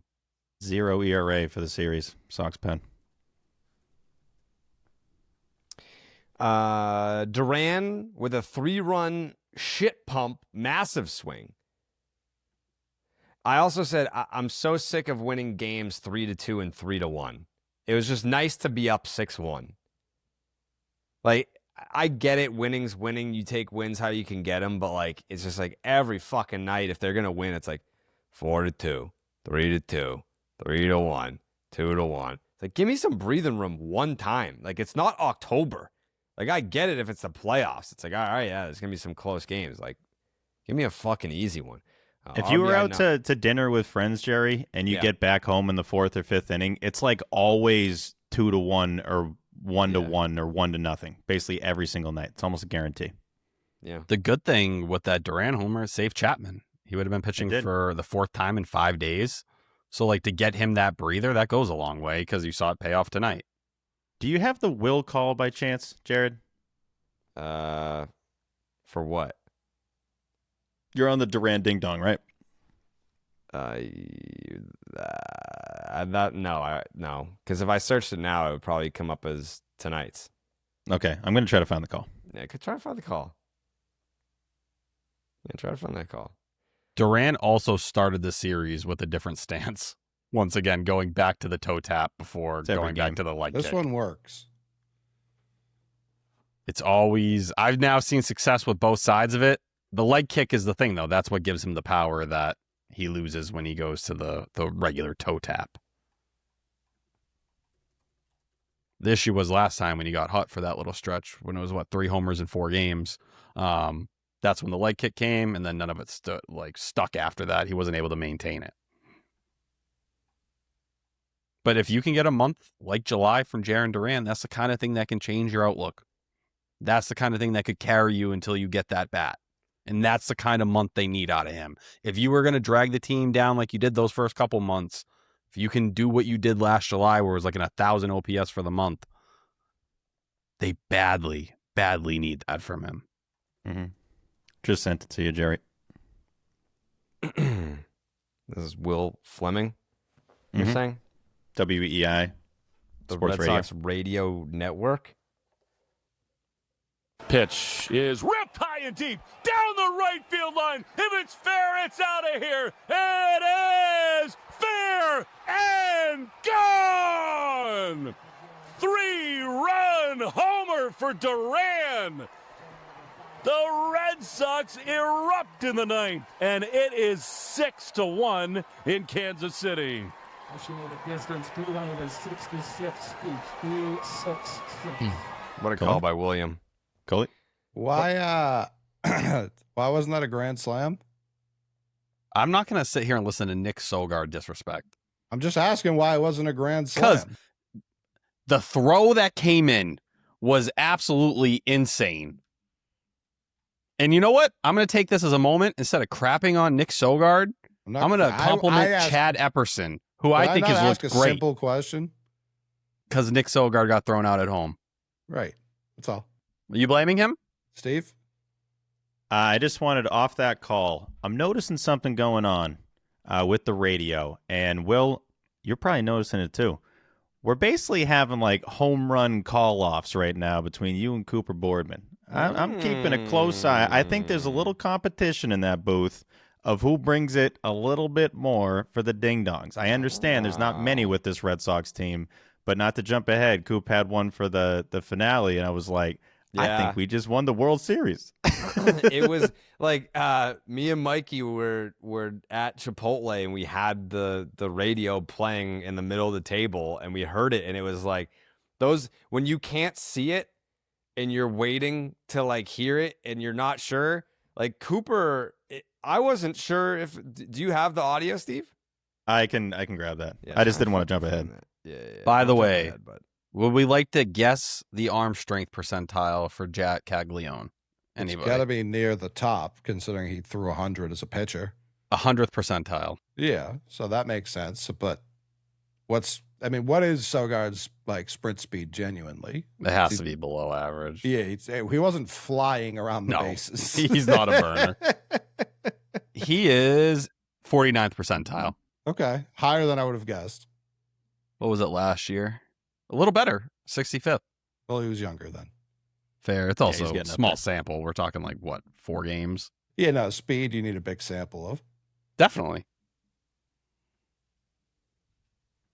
He's faster in June. Everyone knows that about him. Yeah, No, get but a in couple terms- games and this guy's flying. Listen, depending on the plays and whatever it may be, you're not always pushing it as hard. he's got what, heavy legs? It Like was the William. ninth Heavy legs, inning, T. Jerry, you got that? I do Hater. have it. Yes. Matt. Wrong game though. No, I know. I'm I just just- saying. I've got We'll it do a queued up. little compare and contrast because Will, I know y'all got a home run call off going on right now, and I'm locked and loaded. I got to say, with the way some of these seasons have gone recently, especially since the 10 has been back, we need these Will Fleming home run calls. They give me life where it's kind of missing. So appreciate it. Okay. Red Sox win 7-1 to improve to 21-27. The series finale, which was tonight, May 20th at the Royals. First line here says, it feels like Salvador Perez is 42 years old. Mm-hmm. Kind of always has, right? Yeah, like it just like it made me think about this when at the beginning of the game, or there was a part during the game where it was like Salvi was next to Wilson Contreras, and it reminded me of like Miguel Cabrera when he was at the end and he was like, messing around with like Ronald Acuna Jr. Yeah. But it's like they're the same age. Like they're not like, what's the age difference between Wilson Contreras and 2 years? a year? I bet it's less than 2 years. 34 versus 34? 36. Yeah, it's 2 years. Wasn't Wilson's birthday recently? It's almost exactly 2 years. Yeah, Salvi was May 10th day. That's his birthday. May 10th day, and then Wilson is May 13th, so they're like exactly 2 years apart. Holy Salvi shit. looks about 10 years older than Wilson. It's not like Wilson looks super young, but I'm finding out he's younger than me, and I don't think that's accurate. Yeah, we can recheck that. That doesn't feel right. I mean, Salvi kind of looked older on that World Series team. That was 11 years ago. So he's always kind of looked old. Got a wise face. Yeah. I kind of like just having him around. There's certain players I'm like, look at that. Salvi Perez, that's a ball player right there. He's just been in our lives as baseball fans for a long time. Pretty cool. I don't know if there's a bigger difference between how, I guess, legacy media frames him versus like baseball Twitter. Jay Hay. Oh, I'm with Jay Hay. I'm on the same side as him. We were doing the Hall of Fame discussion with one out left in the World Baseball Classic Championship game. Dude, Perez's all-time F4 is insane, bro. It is arguably the craziest thing I've ever seen. Would anyone like to guess? Doesn't matter. Oh, it does. No, it doesn't. Just give me a number. Royals fan, what if it matters? They'll fucking beat you to death. That's fine. 18.3. WC40 nips for trips. You pop the top tee? Like 3 times, twice today and once in the first game. Jarren Duran tried to do it in the second game too before he got thrown out at third. You were tarps off on bid. Those nipples were getting air this week. We did there's the 2 triples last tonight. hour. Yeah, I posted both. He said 2 3 triples times tonight the and then nips during the game and during the podcast. Yeah. 3 today with the pod. I wouldn't consider that nips for trips though. That's more just like we want to see it. Just titties everywhere. Of course. Yeah, I did the last hour of the podcast with no shirt on. Okay. Yeah, you did. It was weirdly comforting. Take it off right now. You won't. Right now? Yeah, take your top off. No, we can't do it twice in one day. Can you take your top off? Is that what we want? No, I don't think 1 so. a.m. Why? Come on, who cares? Yeah, it's No, 1 a.m. T. We're like a third of the way into the podcast. That's not true. not. I will shoot my brain. I'm Let's very take the top tired. off, please. Yeah. Right now. Let's Yeah, see it. right now. You're- Let's see him. At a certain point, you are gimmick infringing. Who? I agree. Bert Kreischer. Bert Kreischer. He's the shirt off. Fat guy. Are you happy now? There we go. Appreciate Yeah. it. That's it? That's all we I think you wanted? can put it back on if you want. It's Thank just- you. Yeah. You got a Thank you. nice like chest hair structure. Okay. He's doing it I on don't know what's purpose. going on. He's doing it completely on purpose. Hey, what are you doing? Oh, it's sad. What's the back of that shirt say? Section 10? Yeah. Mm-hmm. There you go. Good job, team. You don't feel weird about wearing a t-shirt with your face on it? What up? T? What's up, bud? What do you got? What's up, pal? Go, Jared. Yeah, go again, please. You don't feel weird about wearing a t-shirt with your face on it? No. Okay. Why would I? I'm not ashamed of my face. Did you Does ever your wear mom the, have one of those shirts? the Chug beer one, Jerry? I don't think I've ever worn it. Hmm. I have it, Yeah, but I don't think I've never worn seen it. you wear it. Yeah, We sold like 13 of those. Wow. I didn't buy it. You didn't? Why? Just kidding. I got one to support Oh, my you guy. Okay. Best Halloween ever. Oh, it actually was a really Facts, good though. Halloween, yeah. Yeah, it was a classic ween. One of the best weens of all time. Yeah. That's top one, Ween. What are you guys up to for ween this year? You guys got plans for ween this year? Nah. Nah, not really. You weening or no? Yeah. Top one ween.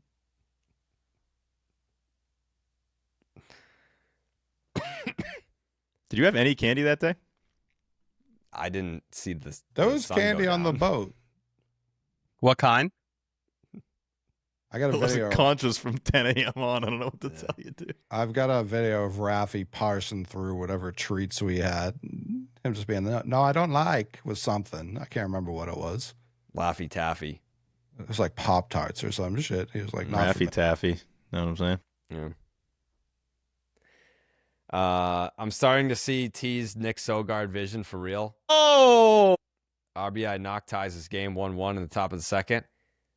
I'm not loving that homers are starting to become a thing for early.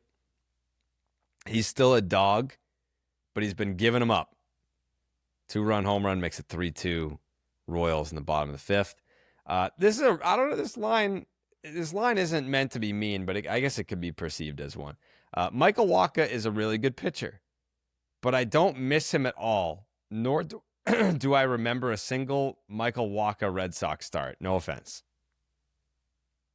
at the time, like I was someone who was very anti bringing him back. I remember talking about like the left on base percentage a ton and not thinking it was repeatable. To his credit, man, he's repeated it frequently.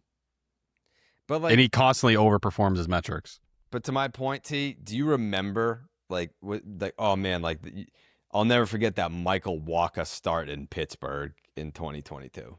I'm pretty sure the one game we did together, he started way back at your old house when we did the stream. But no, there's no like specific Michael Wacha moment. But we're also, I just could have sworn, wasn't there a shutout? I thought he had a shutout. Complete game shutout. yeah, Okay, that sounds who, right. the Mariners? it was out west somewhere. I just remember him dapping Angels. up the catcher. Oh, Okay. I wonder if it was the night I was at your house, Jared. It might have been Probably. June 6, 2022. You came over my house for Stream. yeah, but it was a West Coast game? Yes. Because I left your house at like 3 a.m. I remember this game because I think it got his ERA under 2. If You're I'm right. not mistaken. And I was like, this guy is cooking. And then the rest of the season was just kind of fine. He was fine. I mean, To be 11, fair. 23 starts. Yeah, during a period, FIP was a little Yeah. higher than his ERA. 3.32. you couldn't find a starting pitcher during those years, man. Like after 22 is like no Evaldi, like you would have killed for a Michael Wacha. I just never remember him getting rocked. I feel like he was just extremely consistent when he was Steady here. Eddie. He also had some kind of injury here. I don't know if it was the elbow or something barked for like a month. Yeah, it was only 23 starts. Then Yeah. only 24 the next year. But Missed since he July. left to go to Kansas City, he's put up 7.6 BWAR, 69 games started, 3.49 ERA. Pretty damn good. Dude that started in the 2013 World Series. He has been doing it. Next line here says, delete your fucking Instagram account. Jarren Duran 2-run home run for the damn lead makes it 4-3 Sox. And I believe the 7th inning. And this is the home run call that we were talking about that we mentioned earlier. The 3-1 to Jarren Duran, and he swings and hits a fly ball deep towards left field. Collins back, at the track, at the wall, he leaps, it's gone! Holy shit. Two He's like, straight Will- nights Will, I'm gonna of beat your ass. Jarren moments. Oppo! And the Red Sox take a 4-3 lead in the 7th inning.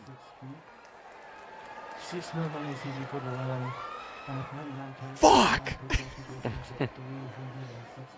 Good call. It does remind me of your Dave O'Brien call something. Holy fucking shit, that ball was He crushed. emptied the tank, bro. That was I good. mean, He listen. did. Will, you're up, dude. Hey, it's your turn, Fleming. Yeah. One of the biggest moments of the thought- season so far.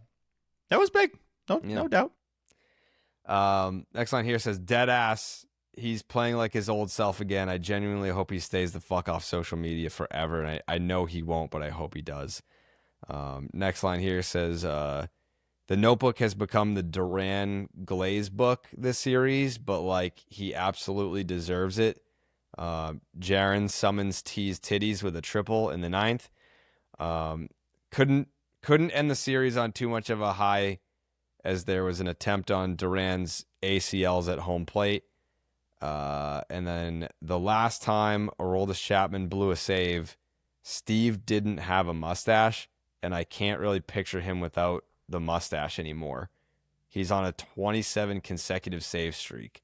Red Sox win 4-3 and sweep the Kansas City Royals to improve to 22-27.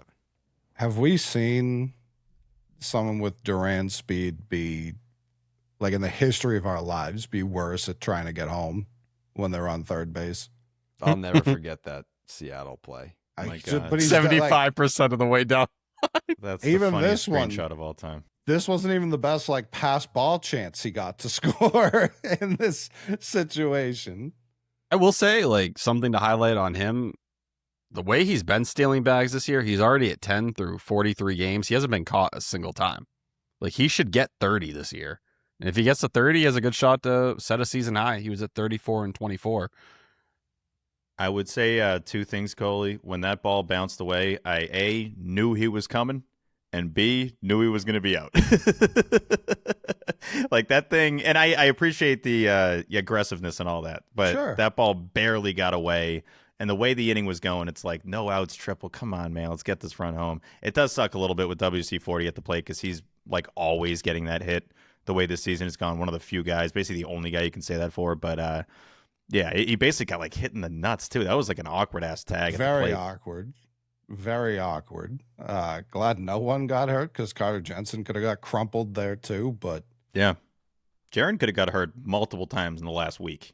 You know, that catch. You have the one he didn't make. I believe it was last series. I'm blending the series together maybe, where his legs and knee got like crumbled. But yeah, going into the into the tarp, right? Yeah, the tarp. That's what it's called.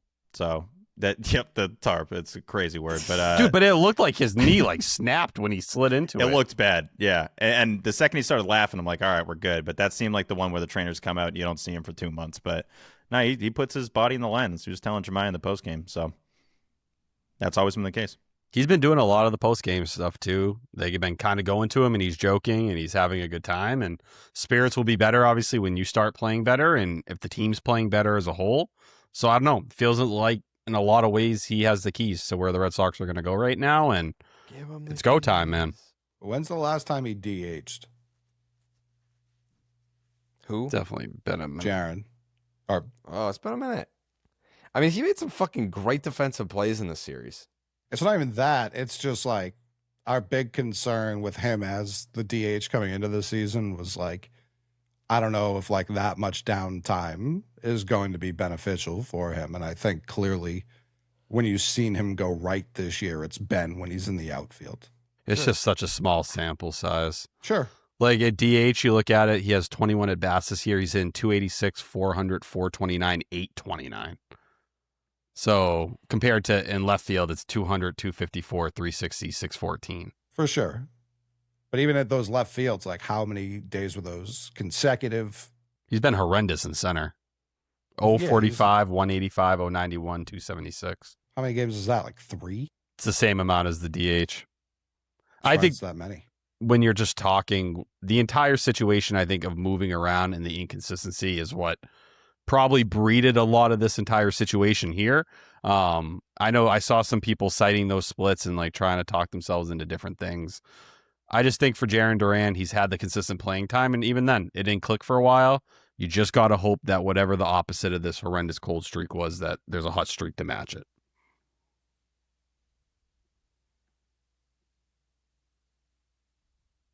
And he's back leading off. After Chad Tracy essentially said out loud, like, the way things are going for him right now, when Roman Anthony comes back, it'll be a conversation. And he's woken up since then. So, like, those are the things that can spark an entire lineup. If you got your leadoff guy who can walk and do different stuff like he did in this game, in this series as a whole, yeah, that's a game changer. It's just don't repeat what you did when you had that little homer streak.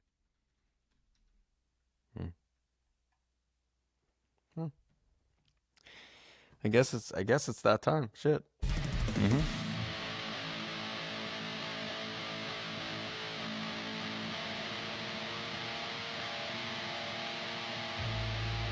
Cancel!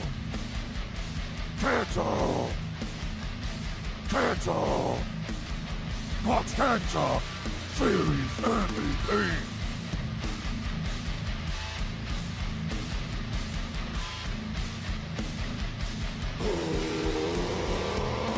Ketchup! Ketchup! Clark's Ketchup Series MVP.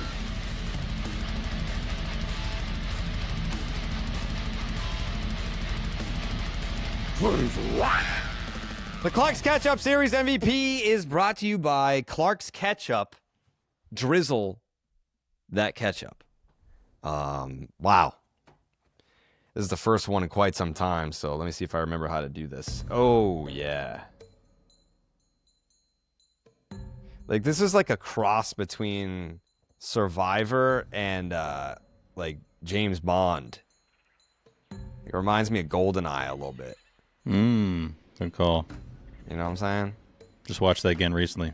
Like those bongos. Those bongos be sounding like 007. You know what I'm saying? You know what I'm saying? Okay. It's time to vote.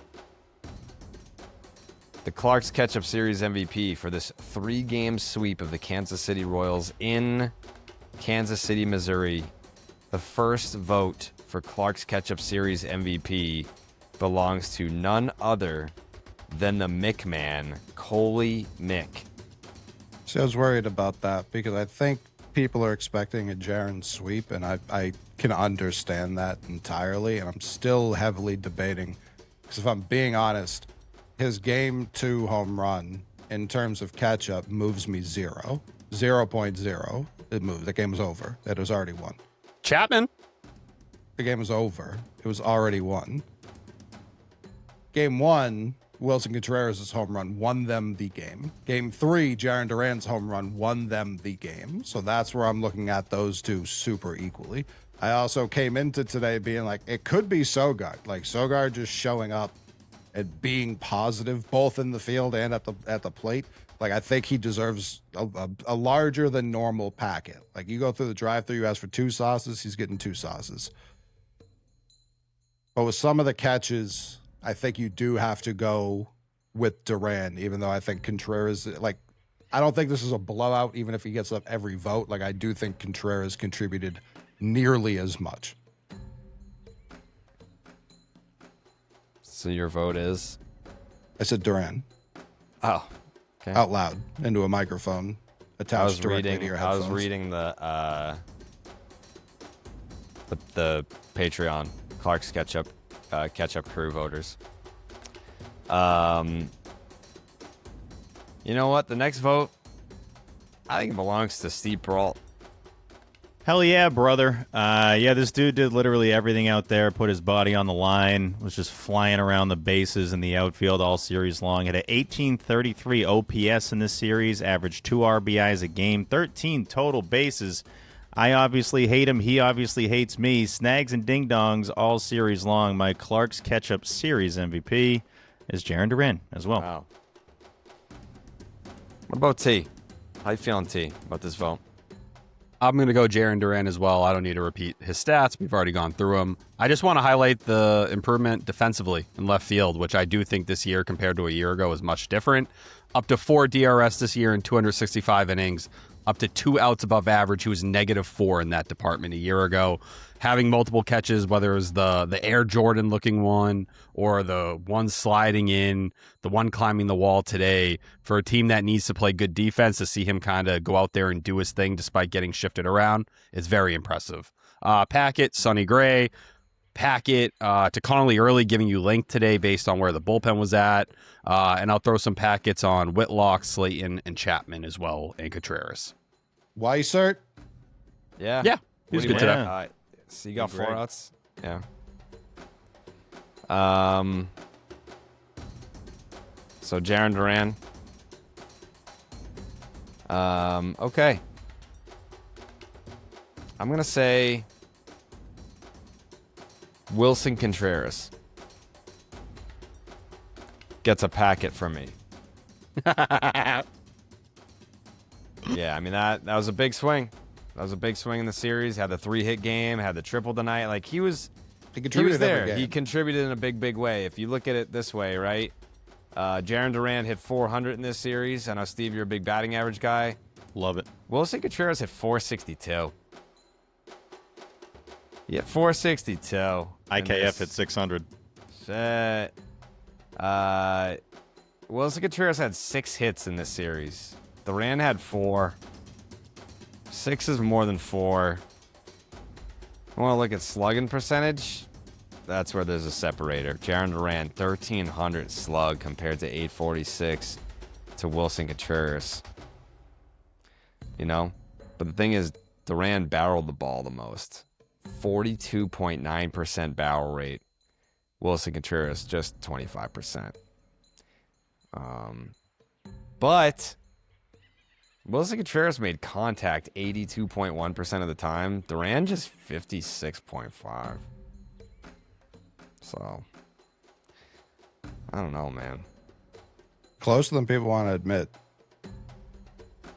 It is a little uncomfy, you know? Because again, when you look at the slug, when you look at the slug, one of these, there were 3 home runs hit between the two. 2 of them mattered a fuck ton. One of them, not really at all.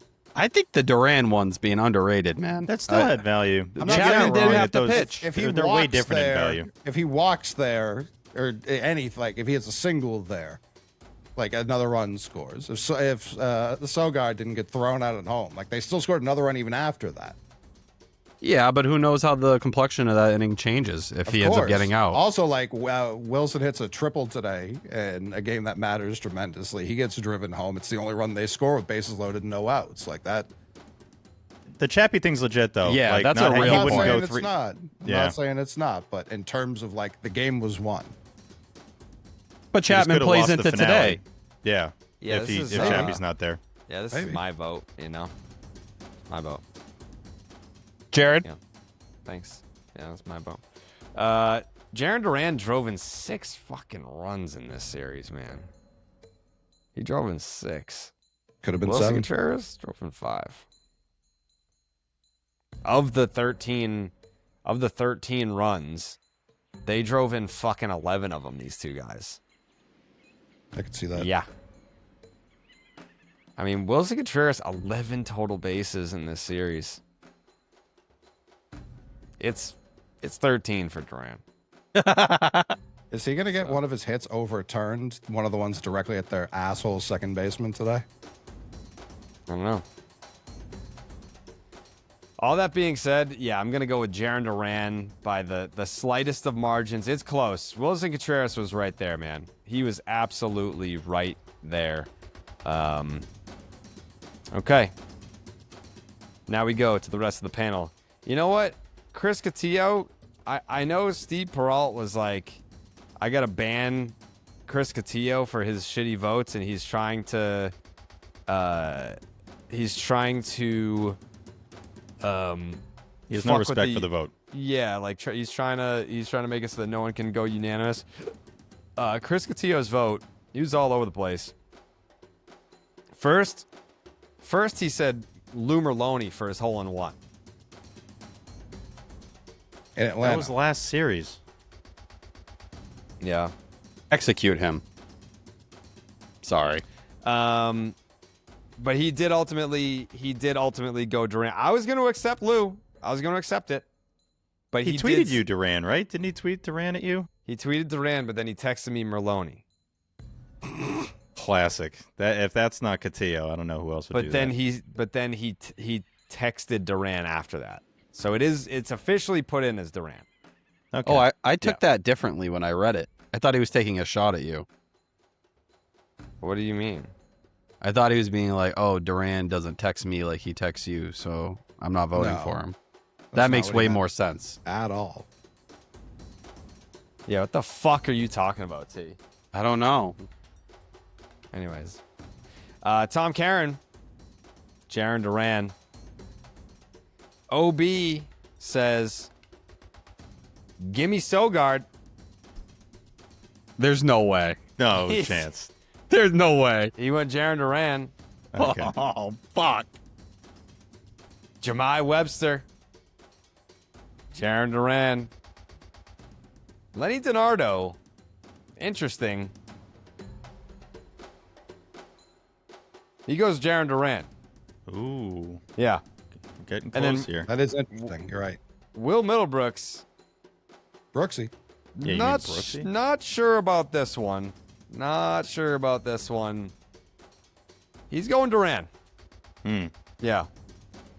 And then the Ketchup crew, patreon.com/section10 podcast. If you join the Ketchup crew, you can have a vote for the Clark's Ketchup Series MVP. Those results are in. And boy, oh boy, I see Michael Eamon voted for WC40. He got 5% of the vote. Meyer got 1%. Sogard got 1%. Yoshida got 1%.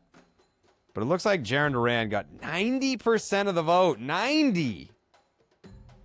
Which brings us to an OG only drizzle clip from Will Fleming and Lou Merlone. Holy fucking shit. Another fucking sweep. Red Sox rolling. They take all three in KC. Loomer, what the fuck is this baseball team we're watching? I wasn't in Detroit, so I couldn't enjoy the first sweep. So I try to enjoy this sweep. Insane. Just give me 3 runs. Can I just get 3 runs? Right? I just want freaking 3 runs. You can get them. You got one more than that tonight. You know, the thing about it, Lou, that is even more encouraging to me, the pitching's been great. We'll get into that. 35 hits in these 3 games here in Kansas City, 23 in Atlanta. There's been so much turnover. I think all of us are justified in saying, what the hell is going on with the hitting department? Who is left to help these guys? You can't argue with the results. They're giving themselves so many more chances. It is frustrating, though, because of the hitting side. Your rotation's elite. Your defense is elite. The back end of your bullpen is elite. And you're still, 5 games under? And that's, really frustrating because is it going to stay elite, all year? But that's whatever. That is for what it is. But, 4-2 road trip. I thought you played Atlanta tough in a couple of games. So just, offensively, maybe you can get some guys going. And if you can and you can score some runs to go with what you're doing in every other aspect of the game, you might actually, be a really good baseball team. I think it's going to be almost unanimous for Ketchup. Catillo probably fucking votes for Moran or something stupid. But I think this will be a very easy Ketchup choice. Just big picture before we get into that. I want to say that I think Chad Tracy's doing a phenomenal job. Yeah. And the mood around the group is loose. They're having a good time. And I thought tonight in Game 3, the bullpen moves were pitch perfect. He has a sense for when to go hard, when not to. He's pinch hitting. He's doing stuff. I think Chad Tracy has settled in very nicely. Yeah, he's done a nice job. It's not an easy situation at all. I stand by this. I don't care who your manager is. If the guy you bring out of the bullpen does his job. You look really smart. Right. Weisert's had some home run problems. If he gives up a 2-run homer, is it Tracy's fault? So Weissert did his job. Moran did his job. Chapman always does his job. So it helps when it comes to that. But this is a tough situation. He's done a nice job with this group. I assume you and I are on the same page on Ketchup, but there are a lot of packets to go around. I mean, the bullpen is awesome. Whitlock, Chapman, Slayton being back is such a huge difference. I do want to spend a moment before we get to, I think, the guy we're going to vote for, to talk about Wilson Contreras. This fucking guy has become everything they hoped he would be. And it's not just the hits, which are enormous. He wins the game in Game 1. It's 3 hits, but he's laughing. He's joking with everybody. He's the perfect combo for me, Lou, of intensity and enjoying himself playing the game. Well, I tell you, it was, I still looked at him as maybe the MVP of this series with how he played the game, early in the year. The Game 1, he had a 2-run homer, won in the ball game. Yesterday, he drove in 3 with 3 hits. He got 3 more hits here today. So, not just packets, but it could be Coe. I have no idea where people are going to go, but you needed him to wake up. Going into Atlanta, it was sort of like, he was in this 3 for 32 run, and you're like, you're not going to do anything without Contreras swinging the bat. And he hit that 2-run shot on Saturday to win the game. So he has been fantastic, and defensively at third, if I'm an infielder, I feel really good throwing the ball over there. Yeah, there's no doubt about it. And yet, I mean, for me, people are going to vote for Contreras, I'm sure, maybe. This is so easy. I mean, because we knew coming into this season that with the lack of additions, they needed their guys, their established guys to get going. It was not a good start for Jarren. But my God, I mean, he made so many different plays. The 2 fabulous catches last night. He makes another sick play on Garcia tonight. The home runs in the last 2 nights. Doesn't it have to be JD? Well, I'm going to give it a Duran, and slightly above Contreras. Because, let's be honest, a 3-run homer put the game away. It didn't win the ball game, but tonight his home run did. He got on base, I think, twice now. I think 5 of the 6 games here in this road trip. He's getting on base. He's drawing walks. He's driving the baseball. Oppo power. I mean, it's... And the defense really put it over the edge for me. Because that play last night on Salvi was a big one. You need him. Like, you need him. I know he's a polarizing guy, but when you look at this lineup and you think about potential, like, you need this guy. He impacts the game like guys you just don't have on this field when he's going right. He's my MVP. I also want to give packets to Nick Sogard, who looks the fucking part every time he comes up to the big leagues. Mickey Gasper's been really good. Yoshida had a really nice series here. But he's the tone setter. I mean, this team, we got a Friday night at Fenway. The Greens are going to be on. Peyton Tolley facing the Twins. The Red Sox own the AL Central, and they own this series because of the Clark's Ketchup Series MVP, Jarren motherfucking Duran. Unanimous. Break out the 4th unanimous ever. 4th unanimous winner of all time. He joins Rafael Devers, Willie Abreu, and Trevor Story as the only Red Sox players to get that unanimous catch-up. Wow. For the record, this is dating back to last year. I need to check on 2024. We'll update it if we get that. Wow. I was home right now. 4th unanimous Clark's Ketchup Series MVP in history. With an asterisk, say 2024 might have had one. Your best season, we're not counting. Yeah, he's probably already in this club, if we're being honest. Has to be. Yeah. You think so? Oh, Has yeah. to be. Has to be, yeah. He might have been the only one that got that in 24. Let's see.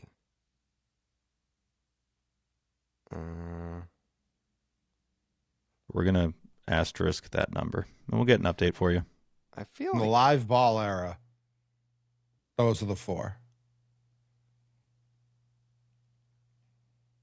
First of the season, ties him with Connolly early and Willie Abreu. Wilson Contreras has 2023, I texted him July 9th, 2023 at 10:38 p.m. You won Clark's Ketchup Series MVP. Big honor. Congrats.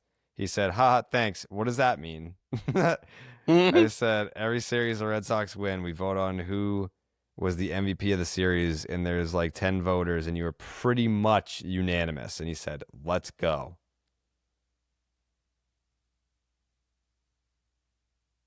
Hell yeah. So, pretty much unanimous does not mean unanimous. kind of really against what the word means. Yeah, like you can't be pretty much unanimous. You like literally can't be pretty much unanimous. Yeah. Yeah. Like Tyler's like pretty much skinny.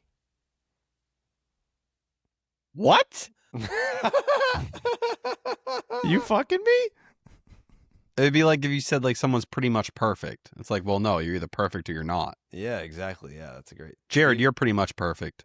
I am going through the history books here, the Clark's Ketchup Instagram handle, and Jarren Duran. I mean, it's May 24th, 2024. He's unanimous. We'll see how many of these there are. So he was already in this club. We got June 25th, 2024, unanimous Duran. Yeah, he's been in this club. There's no doubt. We got July 16th, 2024. For those keeping track at home, that is the All-Star game. Duran, unanimous. Okay.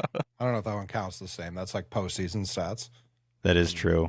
Abreu, Devers, these dudes are already on there. There's a good chance the list is actually still accurate. Yeah. Yeah, it's looking like it. All right. All right, here we go. Tactical nuke incoming! Stop and Shop supermarkets have a major announcement. We repeat, Don't shop for your groceries anywhere else. Yeah, Stop and Shop. Yeah, Stop and Shop. And what's great about these tangerines, look how easy they peel. Just like that. And loaded, I mean loaded with nutritional value. Yeah, Stop and Shop.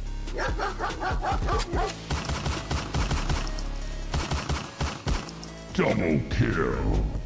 What's better than having to Stop and Shop, getting it done for all of you? The Stop and Shop Look Ahead is brought to you by Stop and Shop. Get on down to Stop and Shop right now. You can get 10 cents off your tangerines when you buy at least 5 pounds of tangerines, only at Stop and Shop. It's a 3-game set. First of all, enjoy your off day. Wow, we made it. We made it to the off day. I have a lot of unpacking to do. It's going to be a nightmare. It's going to be an absolute nightmare. But enjoy your off day. I won't be. It's a 3-game series against the Minnesota Twins at AMB. T, you excited for your next Fenway Friday? Of course. What do you want to do? Go on the field. Okay. Have a moon. On the field? No, I don't think that's allowed. I don't know. Just slugging moons with a dentine on. I guess you could if you wanted to. I don't know. No, that feels unprofessional. Okay, just asking. No, I just want to be with the boys and shoot some content. Okay. What kind of content you want to shoot? Things that do numbies. Okay, I like that. Want to make out, T? Sure. All right. We're gonna put that on the feed.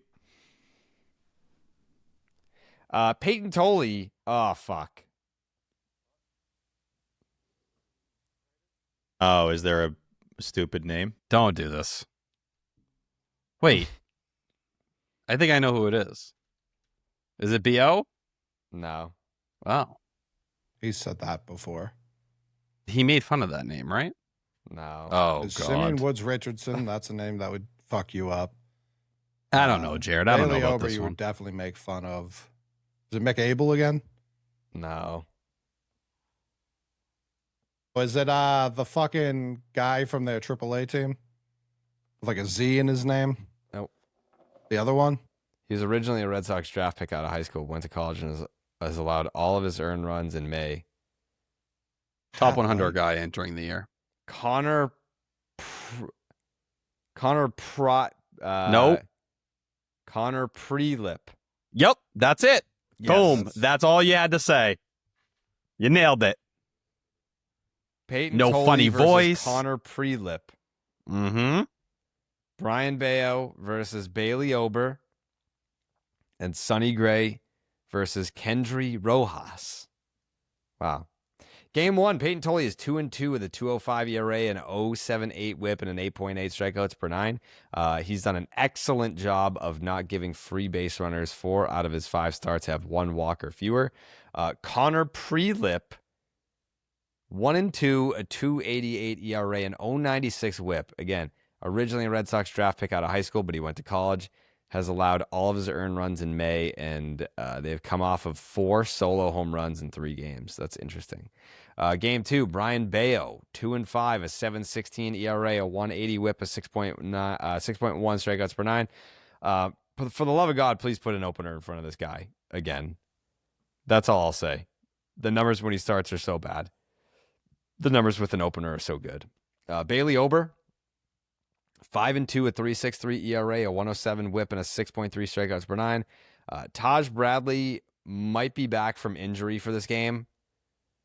He's been great, but will be limited when he does return. Ober threw a complete game shut piece against the Marlins on May 12th, where he allowed only 2 base runners and has 8 earned runs in 10 innings in his other 2 starts in May.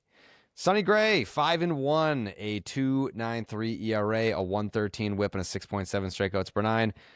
He has a 1.06 ERA and an 0.88 WHIP, holding hitters to a 5.55 OPS in 3 May starts. Kendry Rojas will be going up against Sonny Gray in the finale.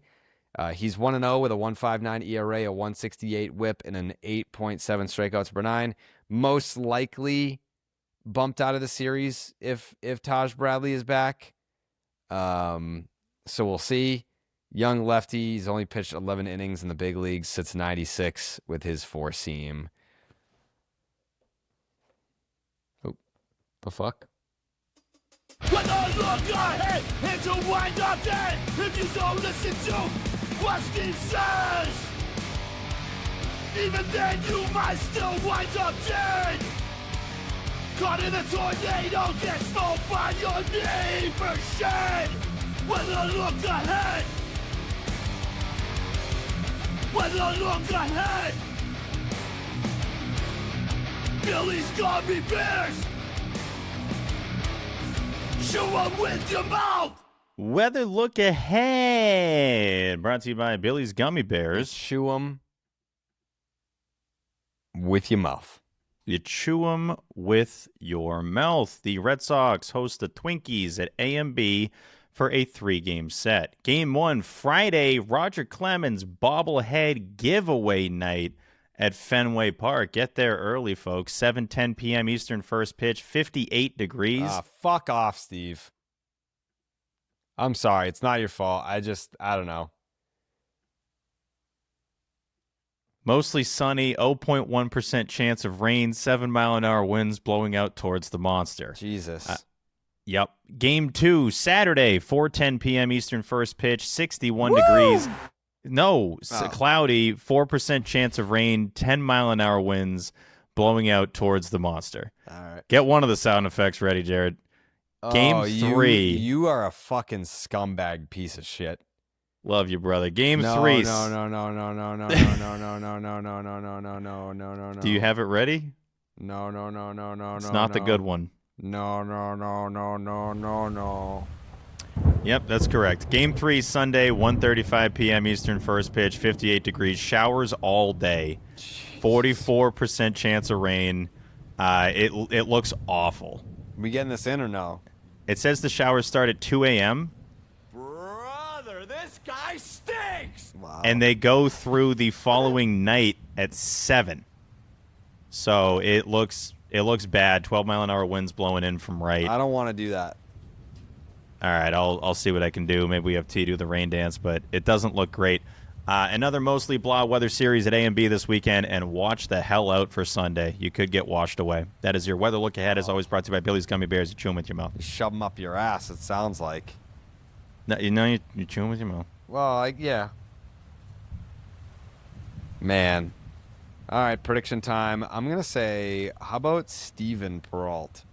Yeah, Red Sox are last in home runs this season with just 11. That is exactly one every 2 games at Fenway this season, which sucks. 27th in the majors in home batting average at .223 on the year. Yuck.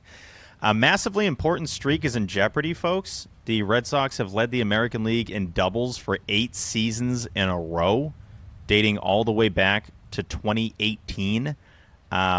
They're tied for second in the AL in doubles with 3 other teams right now. So there's other teams that are going for this crown.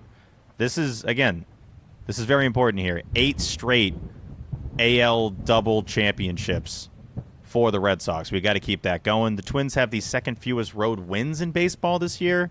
So not a good team away from home. The Red Sox, not a good team at home.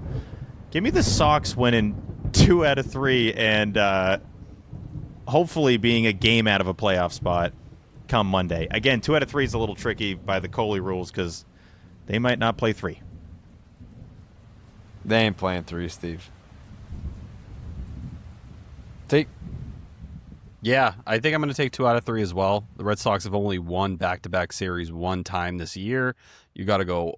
I know, that is depressing. You got to go all the way back to the beginning of April when it was the Brewers and the Cardinals back-to-back. Unfortunately, there was a series right after that, and that was against the Twins in Minnesota, where you ended up dropping 2 out of 3. Got bailed out in that big offensive barrage that happened in the series finale. But you're giving me Peyton Tolley and Sonny Gray in this series for you? These are the kind of series you need to go and win and improve at Fenway Park, where you're 8-14 right now. And we know last year in June, that's when their kind of crazy hot streak happened at home. With the hole you've dug yourself, at least in terms of being now 5 games under 500 where you bottomed out a year ago, it's time to get going. And I think they're going to start to get on a little bit of a run here. They're going to handle business against the Twins. Give me 2 out of 3. I'm going to go with another Wilson Contreras homer. And I think Duran stays hot too with a homer himself. Stay hot, JD. The McMahon? I'm wondering, because they have the off day, they have enough time to really get together and to schedule a doubleheader for Saturday, because that's the only way they're really getting 3 in based off of the information we have in front of us. if it is just going to be the two and Bayo isn't getting an opener, the best I can call it is a split. Okay. I mean, Steven said that the game was, or the rain was going to stop around 7. So the next day. I said it starts 2 a.m. Sunday and it goes until 7 p.m. Monday. So as I was saying, I do believe it's going to be a split. Yeah, they're not going to play on Sunday. So I figure they split this series right down the middle, Benny's Banana Split, which technically, I mean, we would still make up the game. It's not really Benny's Banana Split. It's not a true Benny's. You didn't hear anyone say that. We could come out of the All-Star break with the true Bennies, with that weird first game back, 1 o'clock Rays game. Oh, yeah. Okay. Wow. That's it. Final thought, T? Can you pass the ball 1 second? Final thought, Steven? Thank you. Yeah, section10merch.com for the best merch on the planet. I think we're down to about 10 parks left that we need to cross off on the Section 10 merch map. So shout out to everybody that's been doing that. Also, shout out to Rusi and shout out to Leah. You are going to see both of them across our content a lot more. They are working their asses off and really appreciate how much they're grinding this season and will continue to do so throughout the year. Happy birthday to my mom, Joni P. Oh, happy birthday, Joan Paul. Her B-Day today. Had a fun dinner. Happy birthday, and John, man. did a little cafe Tosca for those folks. That's all I wanted to know, what restaurant you guys went to. Okay. Little cafe Tosca in right by Hingham Square, and did the sweet Italian sausage pizza. Very, very good. Tate. Pinky. I know it was Pinky, but I just still want to go back to you, Tate. Well, now I feel like I'm interrupting. But I heard a lot of good things about the Hingham 99 recently in the rankings, and I just wanted to know if you'd verify it, if you believe in that location. Can we go together, T? Because, yeah, that would be great. Someone pitched an actually pretty cool idea for the Patreon of just reviewing different 99s and just making it like mini vlogs, and I was like, that seems pretty up my alley. Yeah, Mikey would obviously be game. Yeah, well, I'll take turns. Definitely do that. And lastly, just excited to be on Peyton Tolley Yell Watch at AMB on Friday in the Monster City Connects. That always looks beautiful in a video, so looking forward to it at Friday. And obviously pumped to have T at his second Fenway Friday. It's going to be great. Coley, final thought? Nope. T? It's a little bit of a random one, but it's been on my mind, and I can't really shy away from it. But last year during the international signing period, Sadbel Delzine, I hope I'm saying that correctly because I've yet to hear anybody else say his name out loud. Sadbel Delzine, I believe. Even better. Thank you, Coley. He was the 4th highest bonus you ended up giving out during that international period. And seems like we have another demon on the horizon. Now we're all the way down in the Florida Complex League, but this was a guy who was sitting 91, 94 when he initially signed. He has a changeup that Eddie Romero said was one of the best he's ever seen, just already at his age. He's made 3 appearances down in the FCL. The numbers are good. 9 1/3, 3 hits, 2 runs, 1 earned. The big thing is he's sitting 99.8 already. So when you're talking about very advanced secondaries with the changeup that Eddie Romero clearly loves, you have a big curveball there. He feels like the next name that could kind of go through this pitching lab, whether it's like a Juan Valera kind of hype. That's probably the closest thing because he's 6'5", 190. He is not a small guy. He has that frame you're looking for. And we also got our second start of Anthony Einson at AA. Weird little thing going on with him where he continues to just put up lines that really excite you. And he's now throwing a cutter. Alex Spear had that in his article today, kind of detailing everything. So we're seeing the pitching lab keep forming him. But 9 innings so far, AA, 3 hits, 1 earned run, 8 Ks, 4 walks. Velocity has dropped. He's sitting more 92, 94, which is something to keep an eye on. But yeah, the pitching is cooking in the organization. Love to hear that, T. Oh, yeah. Okay. That's it. It's the end of the show.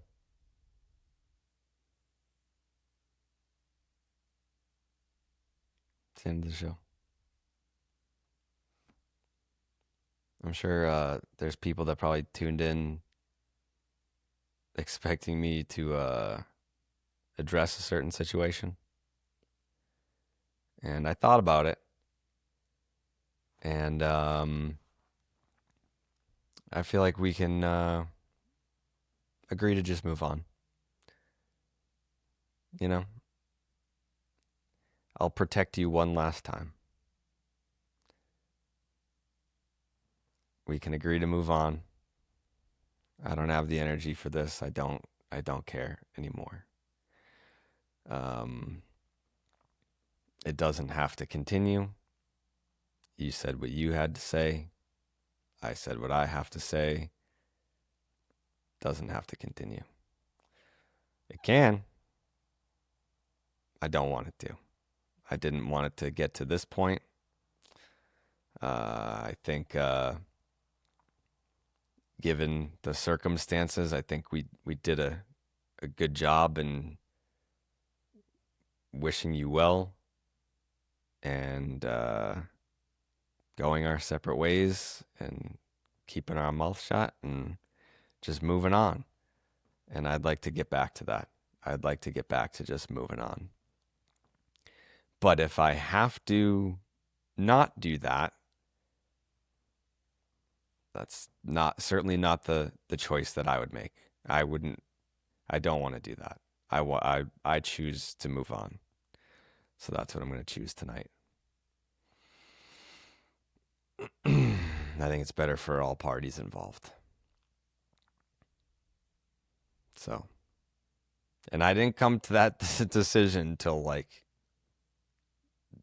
very recently. Yeah, pretty angry yesterday. I don't know if you saw. But, yeah. So we'll leave it at that. Okay. Clean 40 Friday? Hell yeah, Friday. Yep. Clean 40 Friday. A&B Friday content. Yes, T. Will I make my Clean 40 debut? Didn't I say that earlier? I was just making sure. I didn't want to invite myself. Well, you work here. Yeah, I do. Yeah. You're on the show, too. Yeah, it's a bonus Section 10 podcast, and you're on that show. Yeah. Where can people find that show, T? On the Patreon, Section 10 podcast. Look it up. Okay. Okay. See you guys on Sunday night, Monday morning for you for this pod. Clean 40 Friday, dropping immediately after that 40-minute buzzer hits. We'll see you then. Ba-doop, doop, doop. Buenas noches, amigos.